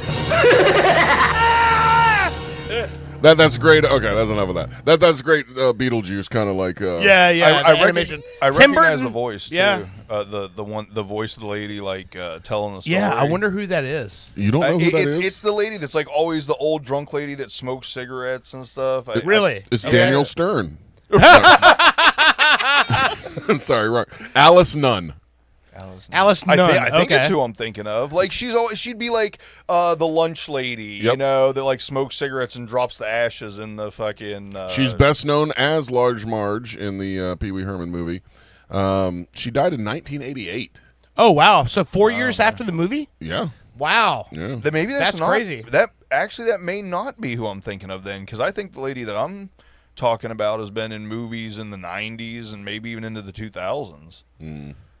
Alice Elizabeth Nunn, born in 1927 in Jacksonville, Florida. She's a Florida girl. Oh wow! What up? Holy shit, Jacksonville. Yep. That's awesome because we were just talking about something last night. It was like it's cool like hearing like Florida related stories. You know? And she is in the even though she died in West Hollywood, California, she's in Old Jacksonville City Cemetery. Really? And that's the one downtown that's supposed to be haunted. Yeah. Oh shit! That is actually not who I was thinking of, but they sound the same. Wait, who's the person you were thinking of? I don't know. Okay. I told you I don't remember anybody's name ever for some reason, and it's really damaging because I feel like I like people to feel heard. You guys know I'm a good listener. Like I like to hear people's. I like people to trauma dump on me. Yeah. It makes me feel a little better. You like people to dump on but you. I can't remember anybody's goddamn name. Your fetish is you want people trauma dump on. Yeah. Trauma dump on me. Well, speaking of names you may or may not recognize, there is one name that was in the news yesterday. Some people might recognize it, some people might not, but Eric Von Daniken. Yes. Do you recognize that Bushman? He was in Star Wars. No, no. not close. I know you know Dirt. Yes. This is the guy that wrote the book Chariots of the Gods. Right. He's the first guy. I think he's the first guy who went around looking at different religions and realizing, hey, they all kind of match. And if we substitute gods for aliens and angels for aliens, everything suddenly fucking makes sense. All of it makes sense. Yes. How do I not know about this guy? This dude, this is my religion. He's cut from your same cloth. Yes. Okay. Yeah. Does he think we went to the moon? I'm not sure. I don't know if that ever came up, but I'll ask AI in a second because AI seem to know all about him. But he just died yesterday, 90 years old. He's been on the program Ancient Aliens a lot because pretty much everything that program's about, and it's been on for, 20 years now, it's all pretty much stemmed from the book that he wrote. And if you go on YouTube right now, you can. They actually, back in the 70s when he wrote this book, they made a movie for it and put it up there, and you can see the original 70s movie on YouTube right now, and it's pretty good. I mean, he goes to like Easter Island, he goes to all these places, and he matches things together. And if it wasn't for him, I'd still think aliens were fake. But I'm starting to think, there might be something out there. Okay, so here's what I like about him, and this is what my connection to him always was. I studied American history and world religion, and the claims that he made are so evident that the Bible is the greatest hits album of all the religions, where they just took all of the things that happened, all these, and they're just like, oh, that guy claimed this, well, we did it, and like that's what the Bible became. But his idea of the fact that like all of these things happening were tied to extraterrestrial events makes total sense, because you're like, okay, then visiting this part of the world and those people had no connection to these people. There's no way back at that time where they could have transferred information. Supposedly. Yeah, but they have the same story. It makes sense. And the fact that there's pyramids all over the world. Yeah. Everybody. So I heard something. Bro. No, bro. So, no, I heard something the other day that I didn't, and it was like, I forget exactly what it was, but it was like the pyramids, like Cleopatra ruled closer to the iPhone coming out than the building of the pyramids. Yes. I was like, what? Even with all the shit that I've watched, I had no idea that oh yeah, that's wild. Also, bruh, the existence of the Stegosaurus is closer to what we are right now than the Stegosaurus was to the T-Rex. Well, yeah. They didn't live at the same time. The Cretaceous, Mesozoic, Jurassic, those periods were millions of years apart. Yeah, that I did know. Yeah. I just forgot for a minute, but I had never heard the whole thinking about the fact that Cleopatra was closer to the iPhone than the building of the pyramids is fucking wild. Yeah, blows your mind, man. The pyramids are this is the thing. He thinks Eric Von Däniken thinks that aliens helped build the pyramids and shit. Okay. But that's the pyramids are just human inventions, right, guys? Who knows? So, and how do they do it? Like that's my question. So here's my thing. I'll even dismiss a lot of the stuff that's like, oh, they were built on the polar axis and they're only like a half a They're degree. on the ley lines. Right. Yeah. Like I'll even dismiss all that, but just being someone who's like an artisan, the idea that some of those like the pure granite sarcophaguses are so big. They had to be carved inside of the rooms because they're so big. They were too big to get in the tunnels to be and the exactness of blocks fitting together and stuff. And then especially, I forget what temple it is, but there's some cathedral or temple that's like 20,000 years old that looks like it's got all the gargoyles. And And they're like, oh yeah, stone and chisel. And it's like, that's that's fucking bullshit. There's no way. They've actually found perfect holes drilled, and you can see Right. So what I'm saying is even take away any of the theories and just myself being someone who has worked with tools, worked with stone, worked with ceramics and clay and all these different levels. And granite, I've worked with. They're not doing. Granite. That's not. Yeah, but that's not the way it works. Granite is a lot of little hard pieces. If you do something with a fucking hammer and chisel with granite, it shatters. Fucking, you're. And I don't care. It's like, oh well, maybe they did like so many little fucking. No. Yeah. That's not. That's like saying I'm gonna take a fucking brittle glass out of my fucking cabinet and I'm gonna etch my name into it with a hammer and chisel. It's just not a possibility. What So it's definitely aliens. No, look, think of how young Glad America. we solved that. We solved that on the show today. Yep. It was definitely aliens. I'm ready for more of this. America's only like what 200 and something years old. Like nothing. We're so like nubile. It's ridiculous. And look at how many things we 250 years this year. Yeah. July 4th. That's nothing. Hold on. Think of this. July 4th, 2026. 1776. Yeah. Is 250 years. Merry Christmas, America, or whatever. Happy birthday. Whatever. Happy birthdays. Happy whatever. But think of all the advancements we made in 250 years. And I'll be honest with you, I've been watching these fucking videos that he's watching and I see now why he's obsessed with fucking Foxy. That's all he watches is fucking people making the the miniatures out of clay so they can do like stop motion photography. It's creative stuff. I just love the fact that Jackson agreed to be good at school for an entire week to come on this show. And then he got here and he's like, I'm bored this as is fuck. boring as shit. You guys are idiots, and I don't know why I wanted this. Okay, hold on. So I got a question. Jackson, put the headphones back on. He just talk. He can hear me. Jackson, now that you've been on the show, would you want to come back on the show? What? Okay, wait. Why? Why? Okay, he just likes it.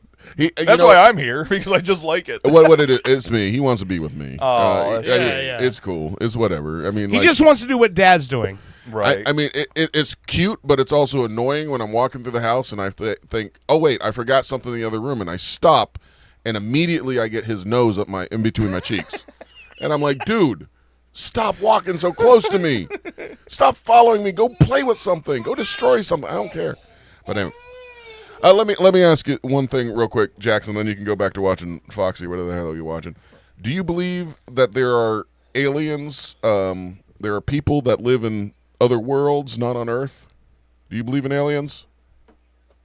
No. Okay. Right. Well, he's smarter than most people. Do the ET sound. Yeah. Okay, there we go. This is a show member. A couple more years. Okay. Yeah. Maybe 30. All right. Well, Eric Van Daniken did die. Hold on. I'm about to fucking embarrass you, okay? I'm going to try singing, all right? You want to hear me sing? Amazing comedic timing, this kid. Hey, all right, just settle down. This is something I worked on for about 15 minutes right before the show, so I put a lot of time into this. This is for you, Eric Van Daniken.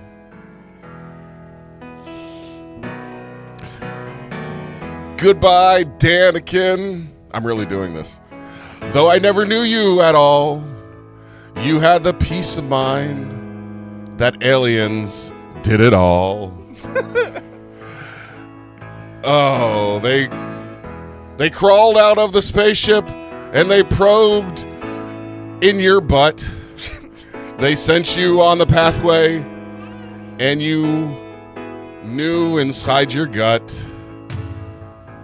As it seems to me, you lived your life like a candle in the stars, never knowing what to cling to when religions came and called. And I would have liked to known you, but I'm just a drunk. Your candle burned out long before your theories will get debunked. Oh, I love you, Eric Von Daniken. That's all I'm going to sing for you. That's all I wrote. I meant 15 minutes. I was hoping for the whole song. I was. I can't do that to you. Look, he's about to disown me right over there. He's like, this is my phone. Like I said, keep singing. No.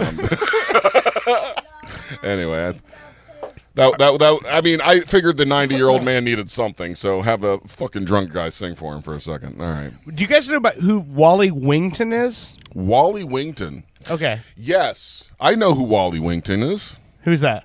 He's a cartoon character on the WB. No. How dated am I? No, apparently, hang on. This is somebody who's on our live stream watching right now. Oh. And said, what about Wally Wington? So apparently, there's somebody who has talked about. The guy that moved the stones. Yes. Yes. Okay. Do you want to talk to somebody who knows about this? I mean, what about Wally Wington? He's a short little guy who moved lots of stones. I mean. Okay. So he apparently figured this out. Hold on. Is that the one who built the thing in Florida where you could like turn like a 40,000-pound stone with your pinky? Nope. Are you there? Yeah, I'm here. Okay, so this is Crystal. Crystal, so she knows. So explain what's the deal with Wally Wington, and what did he figure out? Okay, well, I'm not like that's not a huge special interest, so I'm not super aware of him himself, but I do use some of his techniques to move really big stuff when I'm working manufacturing, so I know some of it actually does work, like putting a pebble underneath shit. But basically, he went out to prove that he believes that the pyramids and Stonehenge were made by men, and that it was done with very, very basic tools. And he was able to he poured a concrete slab in his backyard. I think it was in his like late 50s when he did this, or 60s when he did this the first time. But he poured a concrete slab in his backyard and somehow managed to get a 1-ton brick basically out there. And he was able to erect basically a version of like the 2 pillars with the one on top, a version of that, literally completely on his own, 100%, just using pulleys, levers, pebbles, physics, and like spinning it and cantilevering it and putting it, like digging a hole in the ground and having the weight of it collapse itself into the hole so it stands itself. Okay. Balance. It's all about balance. So let me. Okay. So 100% yes, I agree with all of that. My my qualm was with the cutting of certain materials and the shaping of certain materials and sculpting of certain materials. Not the I totally believe that they could move all these heavy things. They're like, oh, there's no way they can move this stone from this quarry to this quarry. They only had no, they could do all that. Like I said, mine is the actual cutting of certain materials, saying that they did it with hammer. Yeah. I mean, I'm assuming that's what this was spurned from, correct? Like you thought. Yeah, the comment. I popped out on what was it, car piracy, and then popped back in. And it was ancient Egypt, so I was kind of like. Well, so hold on. So just so everyone is, this is Crystal. Crystal's been a friend of mine and me and Jeff for almost 2 decades now. So Crystal worked for Ripley's, believe it or not. Oh, hell yeah. And she's also sculpted wax statues for Madame Tussauds. She's done a lot of artistic stuff. Okay, well then maybe you would know. Have you worked with hard stone, soft stone, ceramics, like granite, stuff like that? I mean, I have, but not to the capacity of what you're talking about. But what I have seen videos of is in quarries where they have very, very basic tools. They can do it. It really depends on the materials, my understanding. But you can watch videos where they'll take, it's a very specific system. You might have even seen it. They'll drill a small hole and put a chisel in each hole in like a line of where they want to cut. And then they just hammer. And depending on what kind of material it's made out of, it will naturally, it will kind of slice itself off into a flat piece. And it really depends on the material, but they can and do regularly get like big giant 1-ton blocks in like today in like Indonesia or whatever, just using hammer and chisels. I don't know if you mean like your special cuts or something. Yeah, no, I meant like getting to the level of laser precision, sculpting a some of the sarcophagi, like a lot of sandpaper. What's a cube but a rectangle? But I don't think that I don't think anything is laser precision in that. I think that's what makes it amazing is that it's not laser precision. I think it's like I think sometimes we underestimate just how straight a line people can cut. Because I'll tell you, I mean, I'm not Picasso. I'm not, some crazy, but I'm a sculptor by trade. And there's a lot of situations where I have to take a 10 foot by 10 foot surface and make it from something lumpy to pretty much a flat plane. And not everyone can do it, but like I was actually doing it recently in front of dirt. When I did the surfboard, 12 feet, making she's it working really on flat. she's working on Austin 2.0 right now. Right. The new Austin location. Yeah.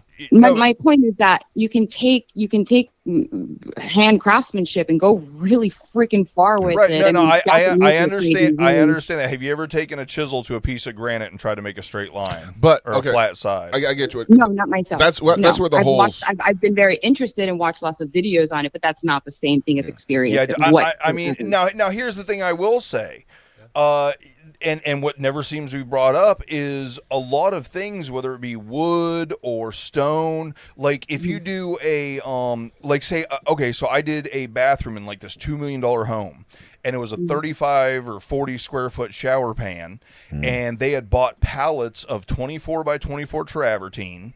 And they wanted the shower pan tile to be the same travertine they bought for the rest of the bathroom, but there was no, whenever you do a pitched floor, like the biggest you can go is like 3x3, even on a large thing. And there was no such thing as this matching travertine, in 4x4 or 3x3 or anything like that. So they paid me to cut all this travertine down into teeny tiny little 3x3 squares. But even in doing that, the shower pan ended up very, there was corners sticking up as the pitch goes towards the drain. I sat in that shower pan for 3 days straight sanding. And I got it down to a perfectly smooth. So you can sand granite and stone and all this stuff. It just takes a long ass time. Well, so maybe it was. Here's the thing: they represent it as chiseling, but maybe it was more chiseling to hog it out. But really, it came down to sanding, which even in ancient times would be a super easy technology to come up with. You know what I mean? You got something that's like. Well, here's the other thing. They actually have an obelisk that cracked, but it's still like half in the mountain and half cut out. Right. So they can see like, okay, this is how they did it. And then they abandoned this one and went and did this other one. So that I don't think is like that big of a mystery. And like I said, I definitely don't. I 100% agree with her. The whole theories of like, oh, it has to be aliens because they couldn't move stones that big. That's all bullshit. Yeah. Like people can move insane shit by themselves. I've got a question for you, Crystal. How the hell did they fucking paint in those dark tombs with no light bulbs? Torches. What? There's no soot. There's no nothing You like. wipe it off. Over they the paint? said mirrors.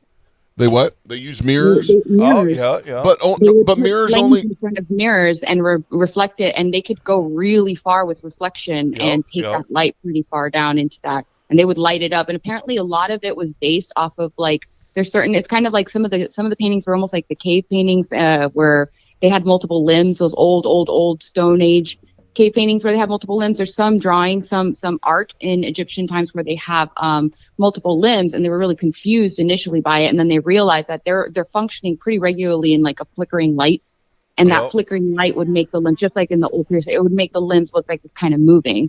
But they had pretty darn good light. Apparently, they would use they had mirrors. Well, you gotta figure if you're out in the desert and there's not a bunch of trees, keeping light from reflecting and stuff.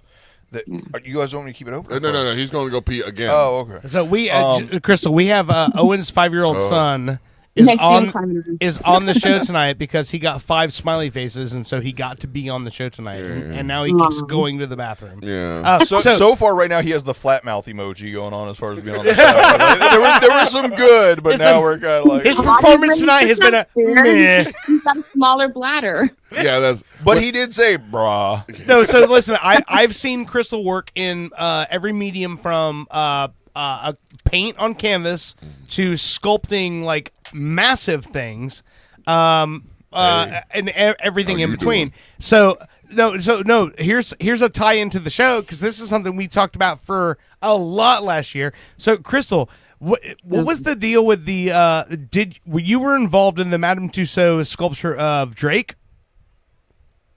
Drake? Yes. I repaired that bitch. Okay. I have pictures and videos of me. Well, I didn't actually. So somebody smashed him. They didn't like him, I guess. They smashed him, and it was so I've had, not for nothing, but I work for Ripley's, which they actually own the Louis Tussauds. Yeah. Madame Tussauds owns her own thing or whatever. But there's still, some things that are connected with it, like shared information. And sometimes certain pieces might be brought back and forth to be repaired or whatever. But so with that one, somebody smashed him. They didn't like him. One of our artists stitched him back together because it's more expensive to have to like remake him, repunch. Mostly it's the hair punching. The hair punching on those suckers take freaking forever. And then what I did at the time was my hand was broken, so I didn't do the normal job that I did, which was out on the floor doing the welding and the carpentry and the sculpting and all of that. So with my broken hand, I sat there and was hair punching Drake one hair at a time on his head with a needle. And we did repair him, and then he got repainted and he got sent right back out. So he's still back out. But I have a picture. I think I women. have a picture of him with all the stitches. It looks like he's had surgery, and I have pictures literally where it looks like I'm like working on the back of his head, like it looks like surgery. I think women hair punching Drake is how you got in trouble in the first place. How'd you break your hand? I fell getting out of the shower like an old lady. No, but here's the other thing. So you've also done restoration on like really ancient shit. Oh yeah, no, I was fixing human skulls and mummies and literally if it was broken in at Ripley's, I touched it to some capacity. All right. Yeah, human hairball. Yeah. Roughly. Hold on. That's why when she texted me, she's listening to the show. I'm like, you have to come on the show. Yeah. So listen, the old Ripley stuff, like literally, if it's at Ripley's, it has to be maintained, and she had a hand in that. That's very cool because that means real quick that means you have an insane skill set if they're hiring you to work on ancient shit that's irreplaceable. Well, okay. So roughly I happen to be, but you got to understand that Ripley's, though they function as a museum, it's just a private collection a private collection of somebody's. It's not actually like a Smithsonian where if they give you a human head and they ask you to repair it, they're probably going to have very specific standards with how to handle human remains and all this. Like Ripley's is like, hey, you've got 15 minutes of, wad of gum and here's some hot glue. Like, You're not supposed to talk shit about yourself. Well, some of that stuff is recreations, right? Like let's say a mask that might be hanging on the wall. There's quite a bit of it, but there's also, a lot of it's really real. There's like, whale penis bones that are carved. Or like, penis, yes. They have the world's largest shrunken head collection and ever. I thought you were just going to sum up the world's largest shrunken head, and I'm like, isn't that just a regular head? No. Let's say world's largest. Yeah, kind of. We have the world's largest man, and I live casted his hand. Oh, that's the one. Yeah. What's his name? Robert something, right?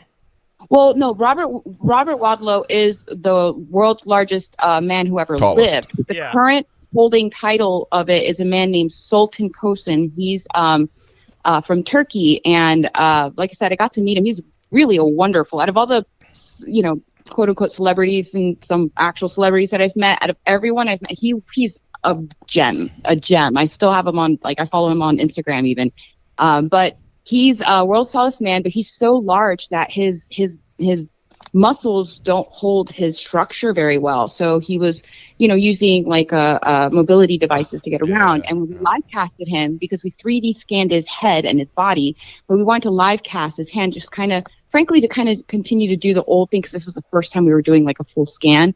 And he lay down on the ground just to be able to, frankly, to access him. My coworker was leading the casting, and it got to a point where he was laying down on his back even, and we're casting his hand. It's getting really heavy with silicone and plaster, and it's getting so heavy he's really having kind of a hard time holding it up.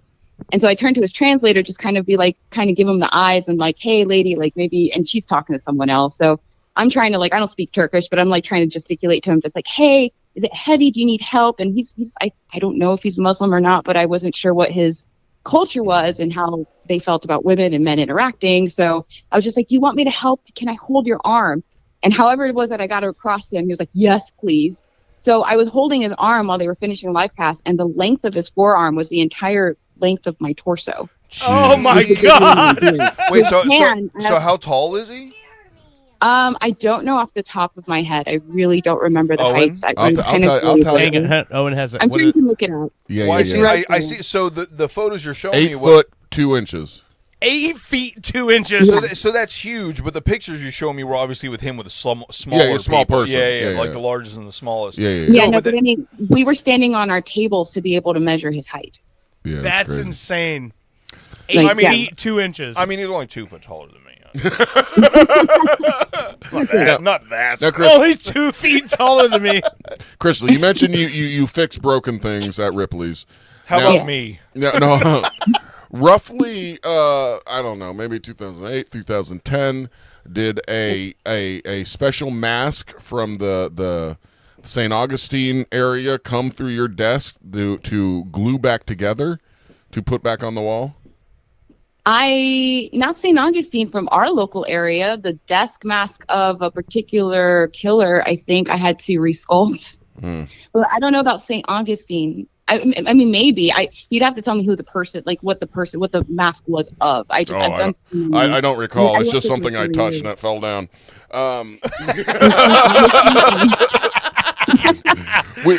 I don't know what it's called. I just know the sound it makes when I broke it. Let's go. I'll tell you something real quick. I was banned from Ripley's. I think the ban was officially lifted after like a few weeks. But back in the day when we were doing a radio broadcast, there was a guy doing like a 24-hour broadcast from Ripley's, and they asked me to come in and do like an hour of it, and they regretted that immediately. But that night we did a ghost tour of Ripley's there. So Owen, just so you know, Crystal, Owen is a ghost hunter. Owen has been doing that for years, going in with the whole all the tools and stuff in ghost hunting. And we say ghost hunter, like I don't take it seriously. It's all bullshit. But anyway, we did this tour, and maybe there might have been some Jack Daniels involved or something. And apparently there was some girl from the group said that this mask was apparently giving her vibrations or something. So I go to investigate, and I barely touched the damn thing, and it falls off the wall and breaks. And You shouldn't have been motorboating an ancient mask. I know. It was my fault. Ripley's did get a little upset, but they said, "Hey, it was a fake. We don't worry about it. You're banned, but we'll lift it in a few weeks." And anyway, that's my story with Ripley's. Don't touch our stuff for a bit. I know. I shouldn't have ever touched anything. But You said St. Augustine, though? yeah, I wanted to find a ghost. No, I wouldn't have known that one. There's apparently some kind of it's funny you say that, because the one here in Orlando apparently has some ghostly stories or something. I don't remember all of them. I don't pay too much with that. But Do you believe in ghosts? Not myself. I did when I was younger, and then I guess I became atheist, and one day I was like afraid of ghosts and atheists, and I kind of like thought about that a little bit. I'm like, what am I actually afraid of? And then I just kind of decided I wasn't going to believe in them anymore, and it really hasn't been a problem for me at all. Smart chick, man. I mean, being afraid of ghosts is like being afraid of cell phone radio waves. It's out there, but it can't fuck with you. I'm afraid of strawberry I used shortcake. to believe in possession. I used to, because I'm Cuban. I come from Santeria. Like I used to watch my family members like say they were possessed and stuff, and like do misas and their spirit guides. And while I don't mean any disrespect to any of that belief system, it's just when you They're grow all up hearing fucking crazy. about that. Well, when you hear, Exorcist was visceral for me. So I was afraid of being like having like a spirit in my body kind of a situation. And, once I was like, I don't think ghosts and demons are really a problem. Like I've, never really had a problem with possession since. So. So, Crystal, you've worked on actual like dinosaur bones and shit before, right? I have to think on that. I think the closest I came to actual dinosaur bones were maybe some like fossils. I've held a lot of stuff. I don't think there was a lot of broken stuff. I think if it's our real dinosaur stuff, it's going to be taken care of pretty well. Yeah. But I've repaired things that. One of the last things I repaired there was a giant mammoth toe for a fake mastodon. So Okay. it lost its toe, and I had to rebuild a toe out of nothing. Sounds like Bushy. Well, I was going to say, you've heard of the show This Old House. I'm actually starting a reality show called This Old Bone. This old man. Oh boy. I will say this yet again. I've been sitting here watching everything that Jackson is scrolling through on YouTube here, and if your son doesn't turn out to be a furry, I'm going to be amazed. Like, I already got a thing for the whole women wearing like cat ears and stuff. Don't know why. Understand it's weird. Still does something for me, and there's a lot of that going on over here. So I got to start watching what he watched. All of a sudden, I'm really into Odie from Garfield. So I'll just say, my brother and I, Jeff, we've known Crystal for almost 20 years now. I like normal. And her art and her medium has always been like very physical. Like it doesn't matter what the art form is. I've seen her do digital animation. I've seen her do like acrylic painting on canvas. I've seen her do sculpting. I've seen her do all that stuff.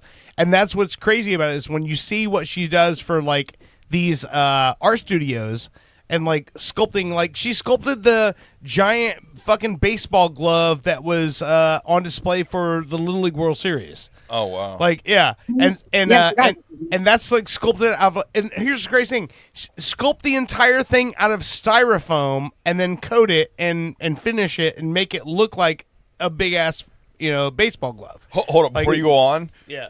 How satisfying is it to cut styrofoam? Amazing. That's why I love it. I love it. I can't love the feel. So people don't realize a lot of faux stonework is just fucking styrofoam that's cut and shaped. Yeah, and they spray the stucco onto it. I love every moment of sculpting styrofoam is like the greatest thing ever. I don't know what it is. But when you cut it, it makes so much of a mess. Yeah, but it cuts so easy. It cuts so easy, and you can like make it into whatever you want. All right. So the thing that the project she's working on right now for Austin 2.0. All the listeners, you remember April, we did our broadcast at Austin Coffee and Film. Yeah. That location closed. There's a new location. We talked about in the show. Preacher Lawson helped keep the place open. They're moving to so Crystal was gifted a surfboard and then decided to turn that surfboard into a bar top. And so, cool. And so the thing is, surfboards are curved. So she had to styrofoam coat that surfboard to make it flat on top. And so that's the part she was talking about where I watched her like playing this styrofoam flat. And that's the thing is like the cutting of the styrofoam part is the coolest part. Yeah. It's like it's not like it's super aggressive. There's not a whole lot of restriction. It's styrofoam. But man, when you get a smooth cut on the styrofoam. Oh yeah. Yeah, no, like I said, it's the opposite of hard to cut. It's so fucking like satisfying because it's just like if you got a good steady hand, you really feel like a boss when you make like a perfectly good straight cut. Styrofoam. It's like it makes that nice little. Oh, she does it all freehand. Yes. Yeah. No, you can use hot tools, but I just use a box cut. Like my box cutter is my life. Like the way people use scalpels and shit in there. They'll come over with a scalpel. I'm like, oh, that's cute. I'm good. I got these basic bitch shit, but I'll make some really, really cool stuff with it. So you're Puerto Rican too? No, I'm Cuban. She's Cuban. Well, close. Yeah. No. No, I mean, they both like their cutlery. Ah, there you go. Oh man, so, Crystal, thank you for taking our phone call tonight. Hell yeah! But yeah, it's like of all the things we were talking about with the ancient aliens and all that stuff. It was ancient aliens, sculpting, and car piracy, whatever. Do you believe, Crystal, in aliens? Oh yeah, for sure. Okay, all right. Yeah, I'm atheist, but I'm not. Yeah, no, I there's no way we're the only life forms out here. I don't think they're probing us in the butt every day. I just think that they're just once a week. Speak for yourself. I mean, they might be like, I don't know, but I don't think that's really the whole deal. Like, you fold time and space to get to another planet and you stick a probe up something. I think they have smarter ways of figuring that out. Listen. Either aliens are real or Craig is not an alien name. Shh, don't tell Bushy that I show up there once a week in an outfit. Craig? Anyway, all right. You have a good night, Crystal. We appreciate your time. You're one of the smartest people we've ever had on the show. Yeah. That's a pretty low bar, but all right. Oh, don't we know it? How dare you? We take pride in setting the bar lower each week. Yeah. All right, have a good night. You too. All right, you have a good night. She got out of here. All right. One last thing before we take another break, and I might have to bail. He's fine. He's gonna be fine. Me and Dirt don't care. So if you leave, you just don't want to be here. It's after 7. I promised I'd get home by 8:00 because he has school in the morning. Wait. Hold up. Jackson, do you care if you leave after the next segment, or would you like to stay for the last segment? See, there we go. I know he would like to stay for the last segment, but he has school. We let 5-year-olds run shit around here. Okay? Let's take a quick 10-minute break, and then we'll come back and do the last part. Right? Well, I don't have much, only one thing for the last segment. Excuse me. Sorry, that was horrible. That tasted disgusting. We can do a short one. I'll talk about the fallout. We'll do a short one like this one, guy. Over here. You got to be quiet for one more segment. Is that cool? Yes. Okay, all right. He's going to do it. Do the ET noise. Okay, see, there we go. I don't know if people can I hear like that, this. but- You got to bring him every show. Nope, not happening. I mean, you got to get more. You got to get more smiley faces. Yeah, see, that's our show. What? He said in the butt. Oh, Jesus Christ. Is Brittany still listening, or did she go to sleep? I don't think so. All right, she went to sleep. All right, good. She doesn't hear this stuff. This guy's out of control. I say turn his mic on. I'm just saying.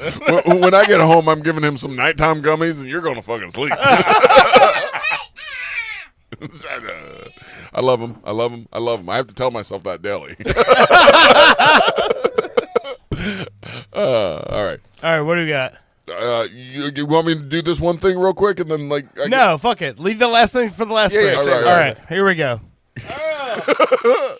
Thank you for hanging in there. We're taking a everybody. break. No, I'm. This is dope. Yeah, I'm enjoying it. This is Derek Lynn Plastic with Walk the Dead. How did plastic get in my cup? You're listening to Punk Culture Radio, and we will be right back.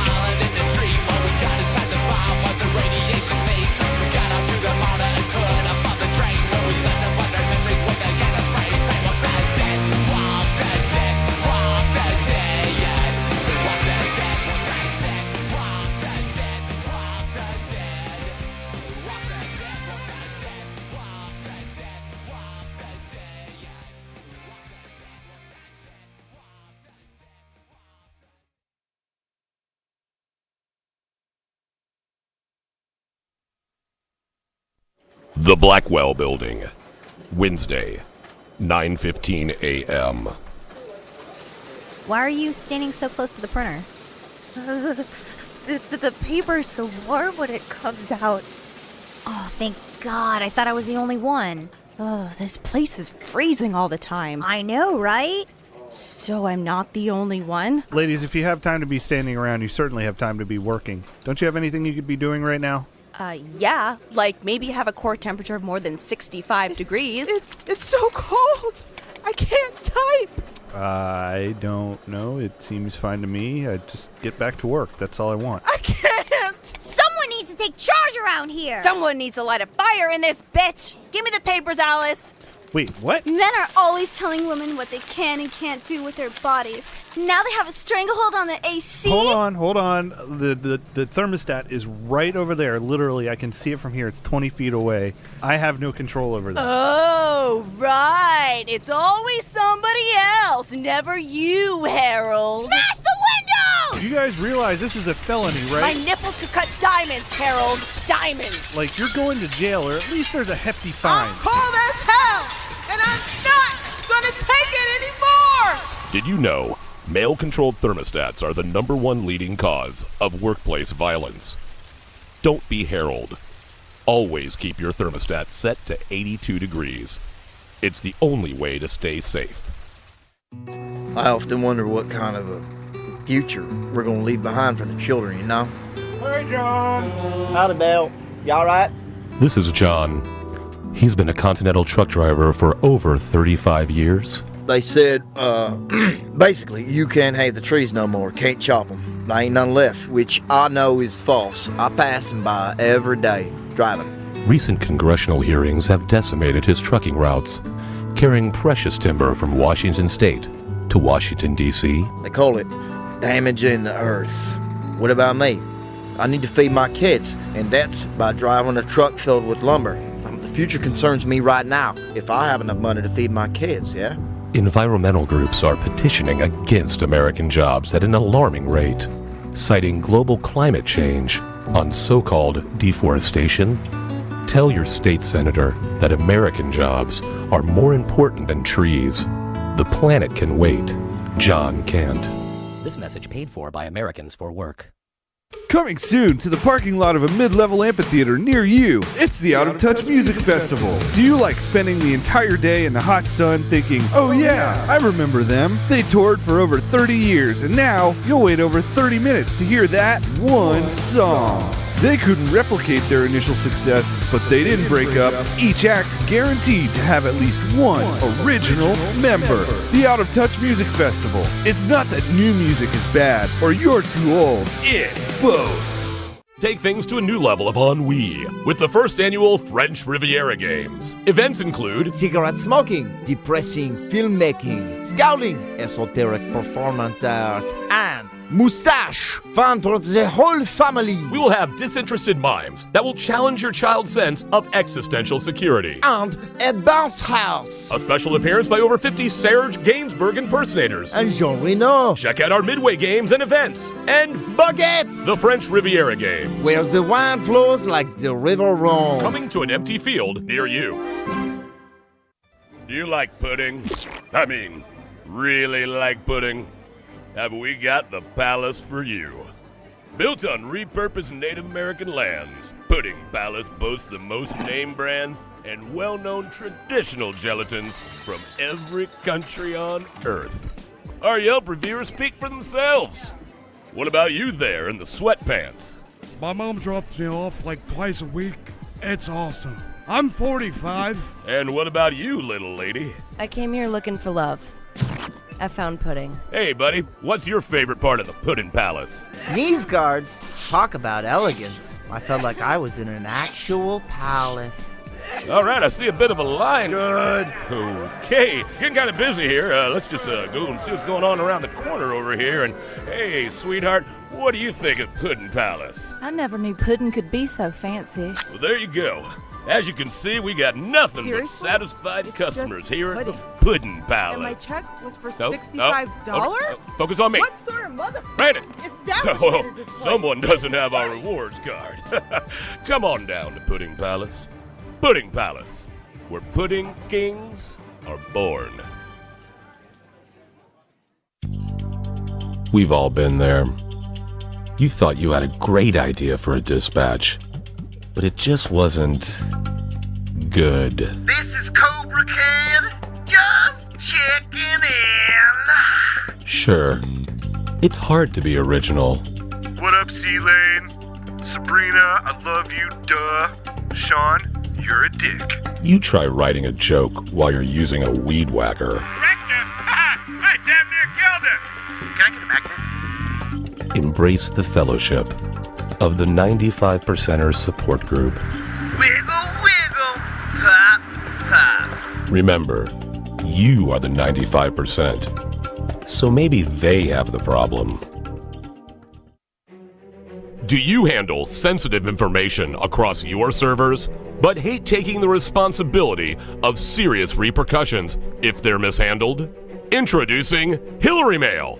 It's like Snapchat for national secrets. My ex must have accidentally sent me nudes. What? No way. Should I open it? Let me see. Yeah. No way, Jose. Or in Espanol, soy tu abuelita. Nothing sticks on Hillary, and it shouldn't stick on you. I just emailed my boss and told him off. Aren't you worried you'll be fired? Nope. I mean, you're gonna be fired. I got Hillary Mail. Mike emailed awfully late. I stand with you if you stand with me, regardless of what you stand for.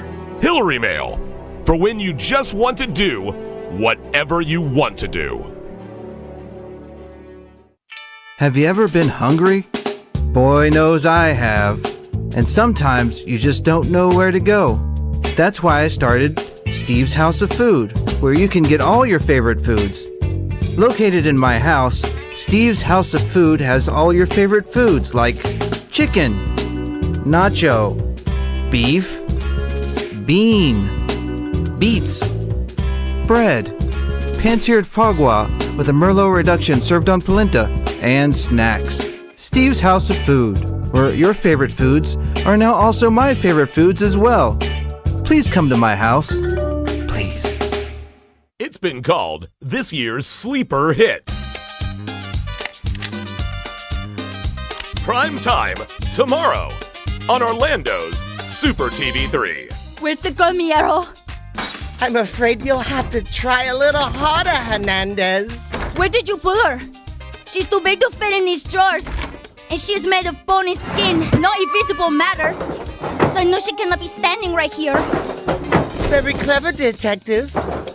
But not clever enough. ¿Por qué, Miero? She's just a girl. A closet-sized girl. Dios mío, there's a closet door right here. Oh, no. No, don't open that door! Carrie DeLipschitz and Jim Mahoney star in Milfana Hernandez, Detective MILF. Only on Orlando's Super TV3. The war on vending machines is hitting closer to home. It's hitting the workplace. Salutations! My name is Dr. Patience McCracknuts, PhD. Reap the benefits of healthy living with Dr. McCracknuts' line of tasty vending comestibles. And because Dr. McCracknuts knows a thing or two about those mid-afternoon doldrums and lethargy, we have started dispersing vitamin B12 syringes in all of our vending machines. Lift your spirits and carry on, ladies and gents. Your hunger just met its worst nightmare. Dr. McCracknuts. Coming to a vending machine near you.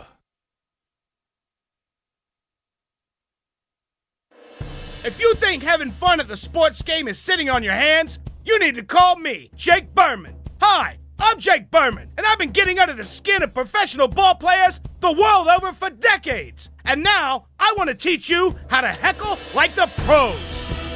Cheering on your home team away from home? Hey, do they just breed losers here? It's like this place is a toilet bowl. Or trying to impress a date? Stop. You are Just so stop. Please bad. stop. You're Just such stop a right now. loser. I God, I don't know why they even pay you. Don't call me. I'm Jake Berman, and the next time you go to the ballpark, you'll be that guy. Call 415-239-9-878-61515. Again, that's 415-239-9-878-61515. Jake Berman! 415-239-9-878-61515. I want you to be that guy. 415-239-9-878-61515. Then pound 10. I'm Jake Berman. You've seen the phenomenon of making a murderer. Now it's time to go a bit deeper. Super TV3 now brings you Making a Shoplifter, the documentary tale of a man accused of an unspeakable crime. Do you know why we brought you in? No. Oh, you know what you did? No. You stole something. I ain't stole nothing. What was it? I ain't stole nothing. Yes, you did. I bought this with 2 quarters. I had 'em the whole time. What did you steal? Nothing. The riveting drama. I don't know who planted them crumbs on me, but they don't want me out of this security booth. The shocking admission. Hey, hon. Yeah? What you doing? Nothing. What you doing? I don't know. Yeah? Well? I don't know. Yeah? You know. Well, what they got you there for? Yeah, I've been sitting here about around 18 minutes. Ma, I really have to pee. At the mall? Drama unhinged. We have the evidence, the surveillance tape. Your Honor, he stole a bag of bugles. I hate bugles. Sir, you are currently wearing bugles on your fingers. Playing witch fingers don't make me guilty. I just like to have a good time. In a new 18-part series, Making a Shoplifter. Don't miss a single second. Only on Super TV3. Hurricane, but her won't on my watch. I'm pilot Anthony Migliardio, founder of the only socially funded company that destroys hurricanes. Each year, hurricanes obliterate lives, property, and taxpayers' money. But I can solve this problem. Hurwon't stops any hurricane in any error-prone computer projection by detonating one simple, safe-tested nuclear bomb in the very center of the eye of the storm. Sound risky? After serving despite a dishonorable discharge, I've managed to sneak out.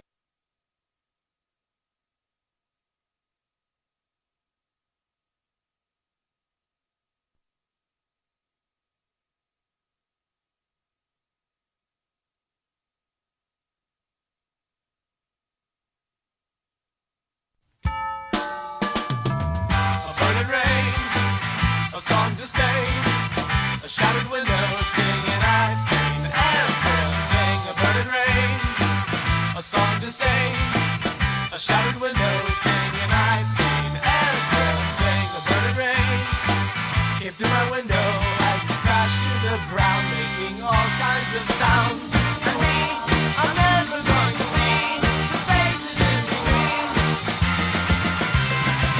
Just go back home. Welcome back to Pop Culture Radio. We have an empty chair. It is empty. Jackson is... He went to go get his drink, and then he ran out there with the dog, so I don't know. He's exploring. Him and Merle are out there exploring. I was about to say, is this a good thing? I feel like I don't know. I don't know. I'm unaware. Now Merle's barking. Hold on, I'll be back. Hold on. I love it. I love the chaos. And I don't know why. In any aspect of my life other than the show, I want everything to be predictable and boring and you know what I mean? Like I like nothing unforeseen coming at me. I just like things as chilled, as boring as possible.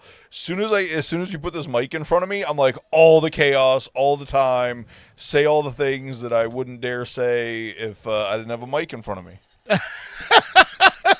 Which makes which makes no sense, right? You would think if you put a mic in front of somebody and what's that? Is that the That's Crystal. Okay. Is that the Kim K one she's working on? Okay. Yeah. It just looks like she's a oh my god. The girls do nails and hair and why can I not think of the fucking name? No, we just the guest we just talked to just sent me a picture of her, and they scanned Kim Kardashian for her Madame Tussauds, I guess you say? Yeah, the wax statue. Wax display. statue, yeah. Yeah, so, we're going to have her on the show at some point where she tells the whole story about all that shit. But, yeah. All right, we're settling back in here, guys. Settling back in. Yeah. Just take a breath. Okay, we got two hats Owen in the studio, ready to rock and roll. I tell the motherfucker, don't bring your Legos with you. Don't bring your Legos with you. Don't bring your... Guess he brings his Legos with him. And guess what? There's always a problem where he ends up crying. Hey, I'm sorry. The dog got your Legos. The dog chewed on some Legos. You have a box full of them at home. Not sympathetic. I told you to leave them at home, right? All right. Yeah, but how can you talk about Foxy if you don't have the Foxy Legos with you? I love him.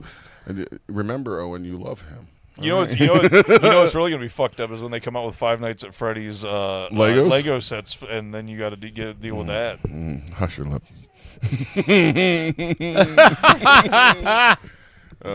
Jackson, quiet Satan. Jackson, did we learn anything? No. Okay. At least he's honest. Anyway.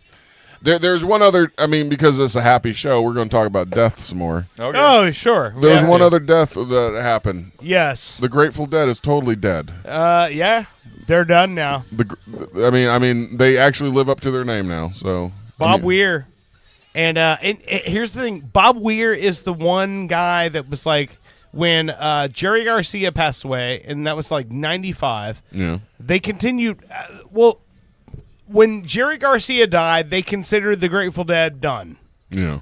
But then they continued on. Bob Weir did a couple of other bands. I think Rat Dog was the main one that he did.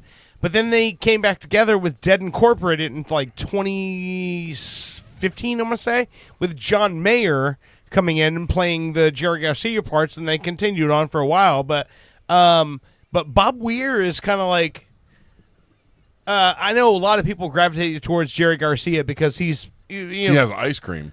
Yeah, but Bob Weir was like the heart and soul of Grateful Dead. 78, he died. 78, yeah, and also like look at the pictures of Bob Weir at 78 and go, I hope I look that cool at 78. Oh wow, yeah. See the pictures of him though? He still looks like the dude that, like, if you walked into a bar and you saw that guy in the bar, you go, I want to know your story. I'll be honest with you. Anybody who's over 20 who can wear a wristband and look cool. I didn't even see Look, a picture. have you seen a picture? Look. Oh yeah, he looks cool as hell. Yeah. He looks like he just robbed a train. He looks like he could curve a bullet. Have you ever heard? It's hard for us to play any music on this show because I'll just go, YouTube blah, shuts blah, us blah. down. But Bob Weir. So the one thing I will say that I guess you'd say, I don't know. I never heard a song in pop music, and I'll just say, tons of people listen going, the Grateful Dead wasn't pop. If it charted on the pop charts, it was pop music. Janis Joplin was pop. The Doors were pop. Jimi Hendrix was pop. Pantera, Mouth for War, charted on the pop charts. That's a pop song. Pop's not a genre. It's not a genre of music. But the Grateful Dead were the first band I ever heard mention cocaine in a pop song. In the song Davy Jones, they actually they reference being on cocaine. Oddly, second and third mention The Weeknd. Oh, yeah. But it's funny that like he was just one of those guys that hold on, I'm gonna pull up the shorts and I'm gonna find a short here of Bob Weir. He was very I don't know how would you say, he was very weird. Very weird, but he was very like open about the whole idea that like he was not going to be around, very long. And hang on, let me play this. It's 54 seconds. You know who the first band to mention cocaine use in their song was? Who is that? Black Sabbath. Really? Black Sabbath. Snowblind. Okay, that was after this. Oh, was it? Yeah. Davy Jones Locker, the fucking hook of it in 1967 was riding that train, high on cocaine. Davy Jones, you better watch your speed. Yeah, well, that was. Well, then fucking the internet's wrong. It says the first band to mention cocaine in their song is Black Sabbath with their song Snowblind, which is considered one of the greatest odes to cocaine in rock and roll. No, it is one of the greatest odes. I'll give them that. But so this is a clip of Bob Weir talking about what's to come for him, and I think this is great. Like, and listen, and you look at this guy, you look at him in visually, and you go, yeah, this guy, he's got it. He's seen everything, and he's pretty confident in himself. He's definitely ridden a train high on It's through cocaine. play that children really explore. And Of course, there's a fucking ad. Star Child Academy. I'm sorry I give you a shout out. I mean, come on. On the list of sponsors, I feel like Star Child Academy could be our go-to. Well, maybe today, yeah. So here we go. So look at this guy, and tell me that guy's face doesn't look like the face of a guy where you're like, yeah, that guy's seen everything. If you asked me what Doc Holliday looked like, I'd draw this man. Yeah. It looks like he's angry about diabetes. And also, but here's the thing. Also, one of the most gentle, kind people ever. Like, listen to this. It started for me on a New Year's Eve between 1963 and 64. I was wandering the back streets of Palo Alto with a couple of friends, and we heard banjo music coming out from behind the music store that we used to frequent. We were folkies at the time. I had just turned 16, and we just knocked on the door, and Jerry came in. We knew it was Jerry. Everybody knew that he was the banjo teacher there. Jerry Garcia. Yeah, Jerry Garcia, and guitar teacher as well. And we just sort of invited ourselves in. He asked us if we played instruments, and we sure. Well, I got the keys to the front. Let's go break out some instruments and kick some stuff around. And we did, and we had that evening so much fun that we decided we couldn't just walk away from it. Might as well just make a little band out of it, which we did. A jug band. Jug band music was popular back then. This is what Jerry used to call the folk scare days. And jug band music was, it happened on all the riverboat stops from New Orleans up to, say, Cincinnati, Memphis, St. Think about Louis. this time of life he's living in. The Mississippi and Ohio rivers. And the jug band musicians were the same musicians that were the minstrel musicians on the riverboats. It was the same music and stuff like that, but when they were on dry land, it was a little more, they played in the dark towns on the street corners. It was a little more bluesy, a little less showmanship, a little less shtick, if you will. You should know about an old-fashioned jug band now, one that, say, Tom Sawyer and Huckleberry Finn would have recognized in their time. Yeah, that's the music we were playing. That music went on to become what we call funk music now. Music comes from all the same places, all the same cities. Big hotbed of funk music in Cincinnati, for instance. But you get it in New Orleans, you get it in Memphis, you get it in St. Louis. And it's the same scales, same rhythms, basically. The biggest difference is electric instruments and the hi-hats. So you start this jug band with Jerry Garcia after the fortuitous New Year's Eve meeting. What was that band called? It was called, the band was called Mother McCree's Uptown Jug Champions. It took us a little while to paste all that together. And we did well. We did well for, a year or so. At the age of 16, I was making pretty good money for a 16-year-old. There was a little tension at home because I maybe have been somewhat neglecting my studies and stuff like that. And I grew up under the shadow of Hoover Tower. My folks had Stanford in mind for me, not itinerant troubadour. My folks could clearly see that I was really following my bliss. And they were, I was sort of headstrong. And so, experience had taught them that they would want to be delicate about trying to shift my course, and they never really did manage to shift my course. I'm off into music. So anyway, the jug band did well for about a year, and toward the end of that year, way longer the than Beatles had. I was going to say that's the longest right 56 the seconds ever. So I will say this, man. I'll say this. I don't know. I didn't think I was going to get emotional, but hearing him talking, it made me emotional. I'm like, it's. So here's the thing. I'm not a Grateful Dead fan. I'm not one of those people that would go like, oh, Grateful Dead, and that's But what they meant to music, and hearing these guys talk about it, they were the last bastion of guys who were hippies in San Francisco on the coast there that created this band, and they're the reason why Dave Matthews Band is a thing. Really? They're the reason why Fish is a thing. They created that whole jam band sound, Well, he said the statement, I followed my bliss. And oddly enough, that's the third or fourth time in a week I've heard follow your joy, follow your passion, follow do what your makes bliss. you happy. And right, and it's not like I've never heard do what makes you happy before, but I don't know. Yeah.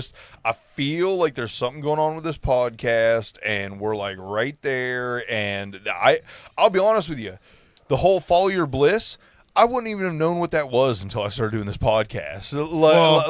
I didn't have a bliss before. I didn't know how awesome. I was gonna say I almost don't know how awesome having fun with your buddies could feel, but I've had buddies but I don't know. I enjoy this show on a different level than anything else I've ever done. So hopefully that's cool. This counts as following my bliss, and you come in here every day or every week, and we appreciate it, and you are following it, and your bliss makes my bliss happen. Awesome. So I want to play this, whether it gets touch my bliss, whether it becomes a problem for us. Let's rub our blisses together. YouTube, fucking crazy the way they flag us for shit. But I want to play this, whether it gets us flagged or not. Whatever. We're in the last segment. So here's what's cool to me is I know as a kid, my parents' record collection was my iPod, right? And so my dad had some Grateful Dead records, and here's the thing I will say. If you play an instrument and you've ever had a goal for mastering an instrument, you know who the Grateful Dead are. I'm not saying that like they had the greatest pop songs and all that, but they had pop songs. Pop song is a song that charts. So Davy Jones was a great pop song. Well, the thing that was so crazy about the Grateful Dead was in 1988 they charted again, and it was like they were just doing a reunion. Or it wasn't even a reunion. They never stopped. They were still doing, and they released this song called "Touch of Grey," and it was about them. They were talking about how they're old now, but they were making fun of the fact that they were old, and they released this song. And when I play this song, I know you've heard it before, and it's so good that I'm like, when people go, "Oh, they were a jam band," they were a jam band, but they were a jam band that wrote great fucking songs. When you hear this, the whole video, they have skeletons playing them in the video, and it's skeletons on the screen, and you're like, oh, that's supposed to be Jerry Garcia, but it's a skeleton that looks like Jerry Garcia. And the whole point was they were making a joke about the point, about the fact that they were so old, but keeping in mind, this was only 20 years after their first album. There's no way your bladder's that small. This was only 20 years. So 25 years after their first record. And then they're making the joke about how old they are.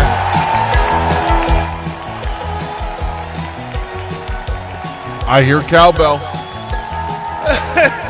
But they're making a joke about how old they are. And look at the video.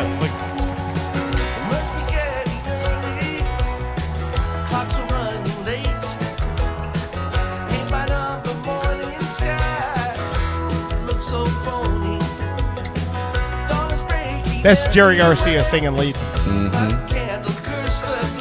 See, it's all skeletons. Oh wow! Okay, yeah. I will get by. I will get by. That's pretty fucking rad. Yeah.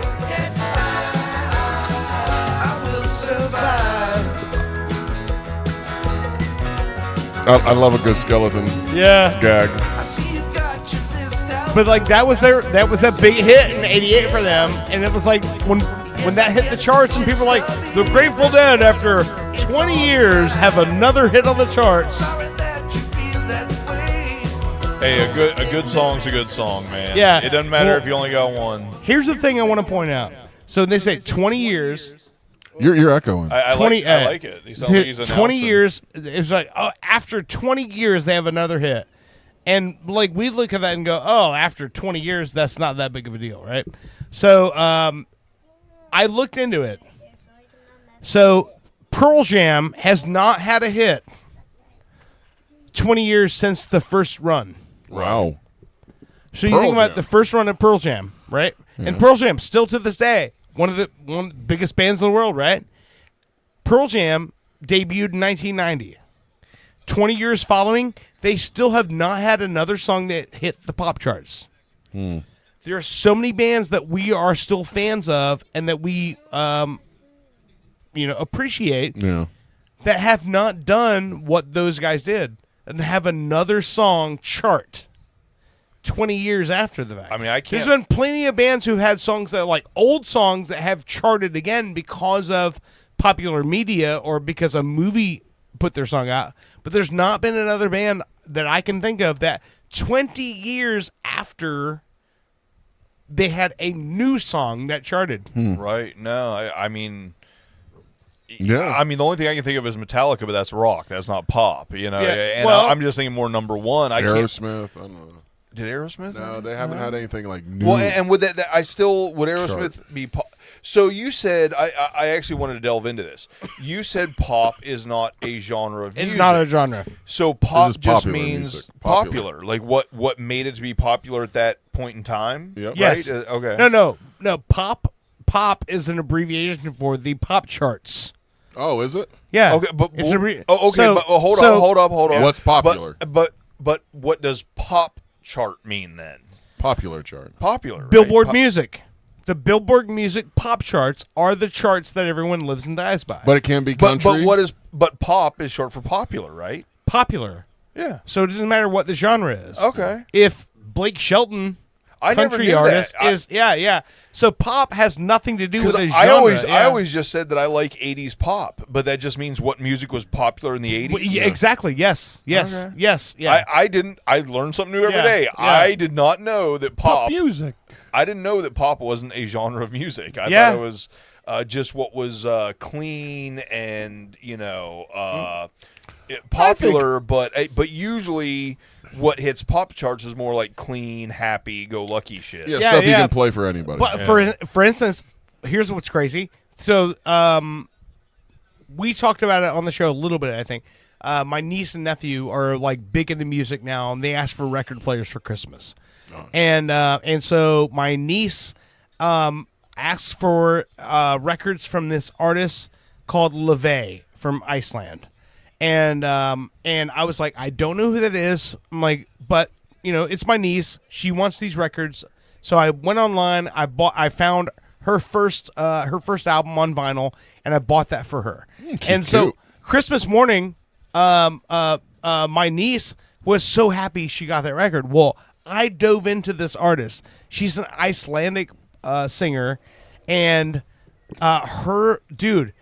I dive into her and too. what is she holding right there? She's holding a fucking Gibson L5, and I'm like, when I saw the video, I went on YouTube and I go, oh shit, this is not what I signed up for. She could hold my Gibson L6. Dude, she is a straight up like Billie Holiday reincarnation. Like, oh wow, it's amazing stuff.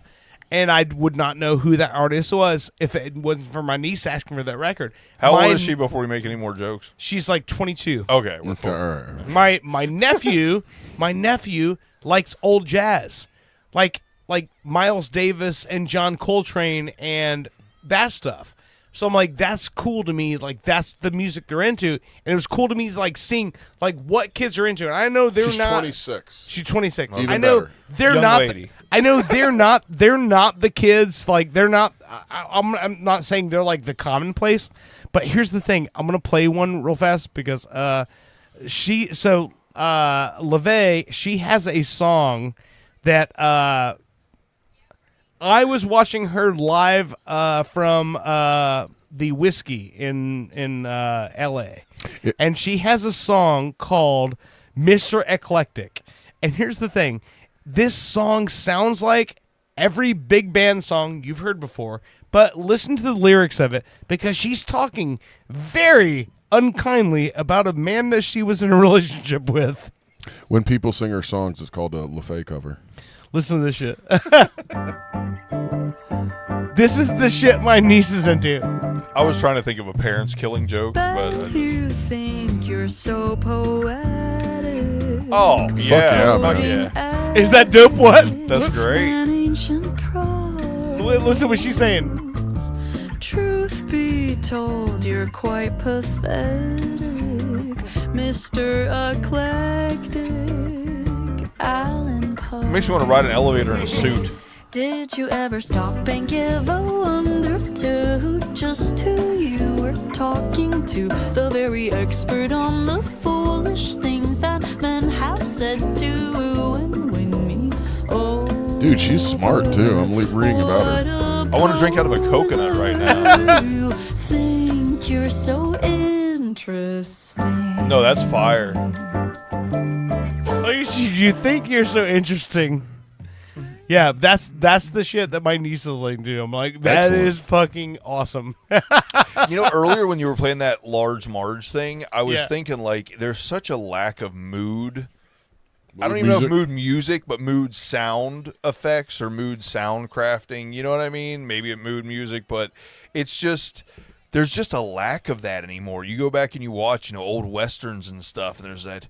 Like with everything that's happening, there's like a feeling generated from some strings, Sergio Leone, or and we really are missing that in like the media of today a lot. Yeah. No, I could see that. Yes. Excellent. So you want me to talk about Fallout? I mean, we got a few more minutes. Yeah. Second season of Fallout. What did you got? So I told you guys I went into the first season of Fallout extremely worried. It's top 3 favorite video game storylines, universe, if you will, of all time. Games that, every 5 years they come out with another one, and it's like, oh my God, this is amazing. And there's a universe that's been created. And so the first season, I was really worried that they were going to screw that up, and they knocked it out the park. Of course, now we're going on to a second season, and there's whole new worries that they're, not going to address certain things or places or people, or, they're going to soften up the violence when it's an extremely gory game, stuff like that. I don't think season 2 is done yet. There's only 4 episodes. I think it's one of those shows they now release every week. Once a week, yeah. That's annoying. So I watched 4 episodes. Not only is it as good as the first season, I would say it's slightly better, maybe based on fan service. I don't know if I can be. It's hard to be objective when I'm such a fan of the game, the IP itself. But I think that it is even slightly like if the first season was like 8.59, this is like a 9.5. Tons of fan service, tons of really cool. Yeah. She's just cute. Well, and her part in the fucking game is so good, or in the movie show. Oh my God. Anyway, long story short. Fallout Season 2, as it stands right now, is fucking hitting amazingly. Fucking awesome. Great acting, great writing, great fan service. I will say this. The first 8 minutes of the second episode of the second season is, in my opinion, possibly some of the greatest first 10 minutes of a TV show ever. Yeah. Mainly having nothing to do with Fallout itself. So what can make a show great is, or any movie or book or anything, is they make you care about characters, right? If you're not invested in character development, right? Right. But how many things, book, movie, etc., have you ever watched that made you feel something for a character within like 5 minutes? You know what I mean? That's rare. That's rare to pull that off. And I don't want to say too much or spoil anything, but like I said, first fucking 8 to 10 minutes of the second episode of the second season. Holy shit. I even paused it to just see how long it had been. You know what I mean? And I was like, fucking 8 minutes and 6 seconds, and I care about these fucking characters. That's wild, to pull that off. Yeah. And it might be just me. But yes, I totally recommend it, especially if you're a fan of the game. Even if you're not a fan of the game, I think it's excellent writing, acting. And as a matter of fact, like I was talking to that mortgage guy, Don, people who don't know anything about the game might even enjoy it, equally or more in their own way, because they don't know what to expect. They don't know what is upcoming or what they haven't seen yet that they're hoping, is and you is as a put into the gamer show. know where the story goes. Yeah, I'm like waiting for certain things, aspects to be utilized, and it's like when it comes up, it's like but I also understand that these things are things that if you didn't even know was coming, you're going to be like, holy fuck, I didn't see that coming from this route of the story. That's me. And I got through like half of the first season, and then I got busy. I'm going to have to go back and watch that first season again, then the second season. And, the one character, the sheriff or whatever, with the nose. Walton Goggins. Yeah, I love that character. He's so awesome. Him as an actor, everything he's in. And here's the thing, I will say this. That character is so cool, it almost doesn't matter who would play that character, because no matter who plays that character, it's just a cool fucking part. Yeah. He makes it cooler. Yeah, he really does. Like I even was sitting there trying to think like who else could pull this off like this, and I really couldn't. I saw a Minnie just commented Ghouls for Life. Yeah. Yeah.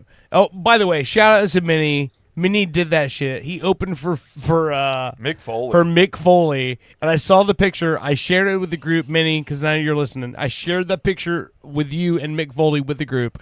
And just give you your fucking flowers, man. You did that shit. Yeah, you finally. He had that, and also, and from what I understand, his set opening for Mick Foley killed because he did all wrestling content.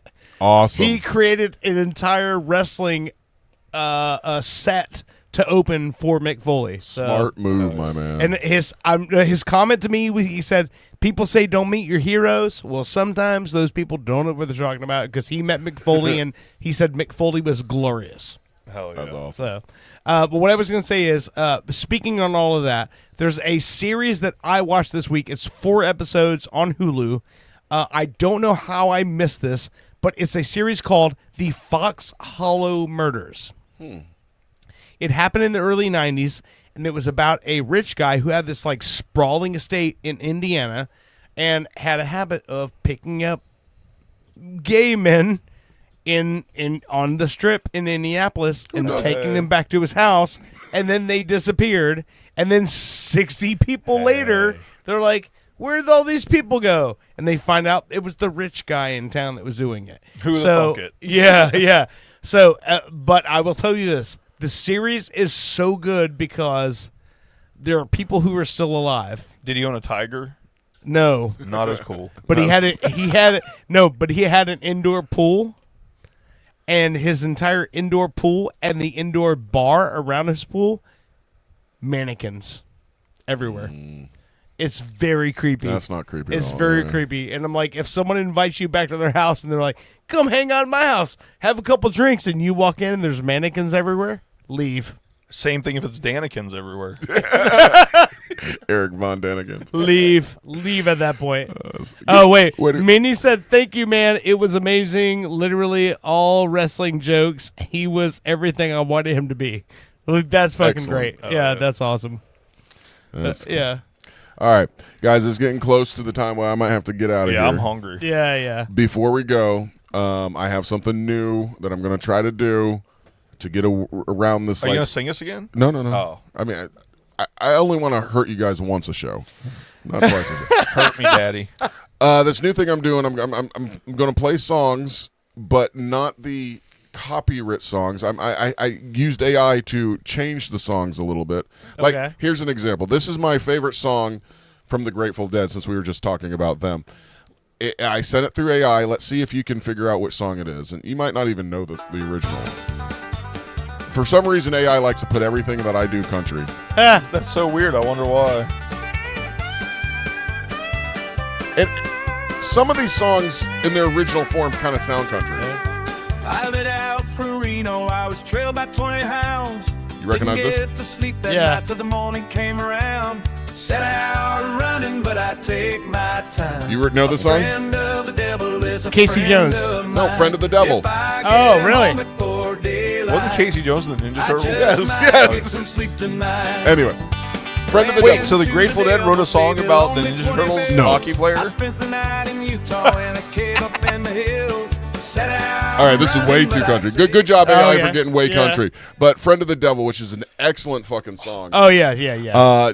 There's one guy that I wish would have sang it, but I guess he's retired now, Jeff Howell. Oh, I've yes. told him a million Yeah. times, like, that song with your voice, I mean, it would make me cream. So Whoa. yeah, he never That's did why it. you didn't write it. maybe that's why. But all right. I have no intention of making Owen cream, so why would I do this song? All right. Let's do this real quick so I can take the little boy home. So you guys at school tomorrow. Yeah, Brittany just commented, tell Owen it's 8 p.m. I know. But she sent that, and it says 7:50 p.m., so you're wrong. She You're says 10 minutes it's getting off. close. Yeah. All right, 2 songs real quick. Not a lot happened today in pop culture history, so I'm just going The to. Large Marge dying. Large Marge died, and plus in 1958, this song hit #1. I I only think that you might get it just because you know music, but I was like 58. 1958, long time ago, like almost 75 years But ago. it's also like the core of what makes rock and roll rock and roll. But it's 58. This hit number 1. It could be the core of a Tootsie Pop. I wouldn't know what it was in 58. It stayed number 1 for over a month. Again, this is not the original song. AI regenerate. Well, you can rock it, you can roll it, do the stomp and even strum it at the hop. The Hop by Chubby Checker? When the record starts spinning, you Danny can and the lift it when Juniors. you chicken Okay, I at didn't the know. hop. I got the song though. At the Hop. Yep, you're right. At the Hop. Listen to this for a second. Sweeping the nation at the hop. Let's go to the hop. You know what's gross? You release this right now, it's a hit.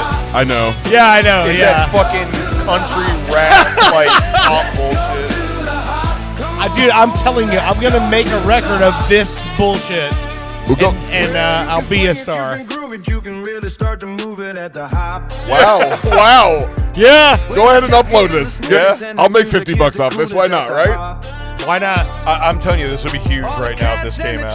Can get their kicks at the hop. Let's go to the hop. This makes me want pancakes.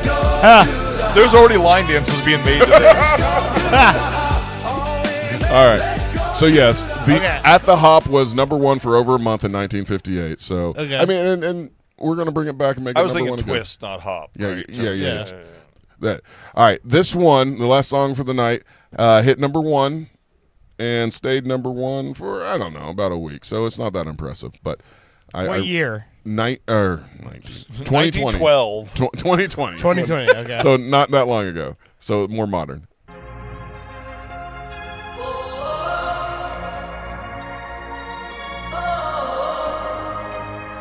Tell you, the song in 2020 with what was going on would make me cry a lot.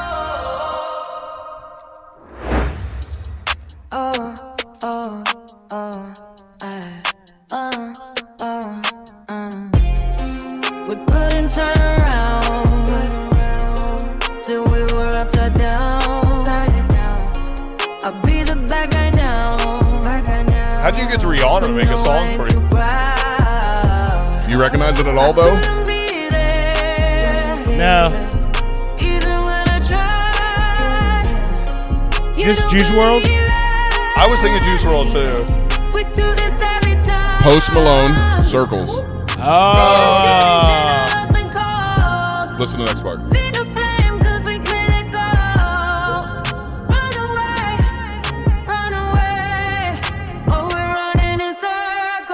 Oh, shit. I like the country versions better. AI knows me. Anyway, that is Post Malone, Circles. It was hit number 1 5 years ago today. Wow. So anyway, That's awesome. And these, if you want some of these AI versions of popular songs, be checking out Spotify or some shit. We'll figure out how to make money off you in one way or another. What? Did I say that out loud? I don't know. My Venmo is deep. No, I'm just you know, you guys laugh. That shit go like a lot of the top people I see at the very end of the thing. They're like, "This person's Venmo. This person's Venmo." Do you have a this Venmo? Yeah. What's your Venmo? Send me money. What's your Venmo? I can't do that. I'd feel weird about it. Just tell me no, what it is. No, I'm not doing that. I think it's BushyManRubbit at Venmo.com. Don't send money to BushyManRubbit at Venmo. I don't even. Dude, I'm so old, I don't even know how Venmo works. I've seen it on my phone. It definitely works. That's how I get paid from all my handyman stuff now. All right. You charge for handies? Although it just says candy for some reason every time. All right. All right. So here we go. We're going to end the show with this is I Know Alphabet Goodbye Punching Contest. You've been listening to Pop Culture Radio. We will see you again next week. Sans Jackson. Jackson? Did you have fun? Did you ever done your first time on the show? Okay, there we go. E.T. noise. All right. Wait, Okay. E.T. voice? Hold on. E.T. noise. That was my favorite part of the show. All right. We'll see you guys next week.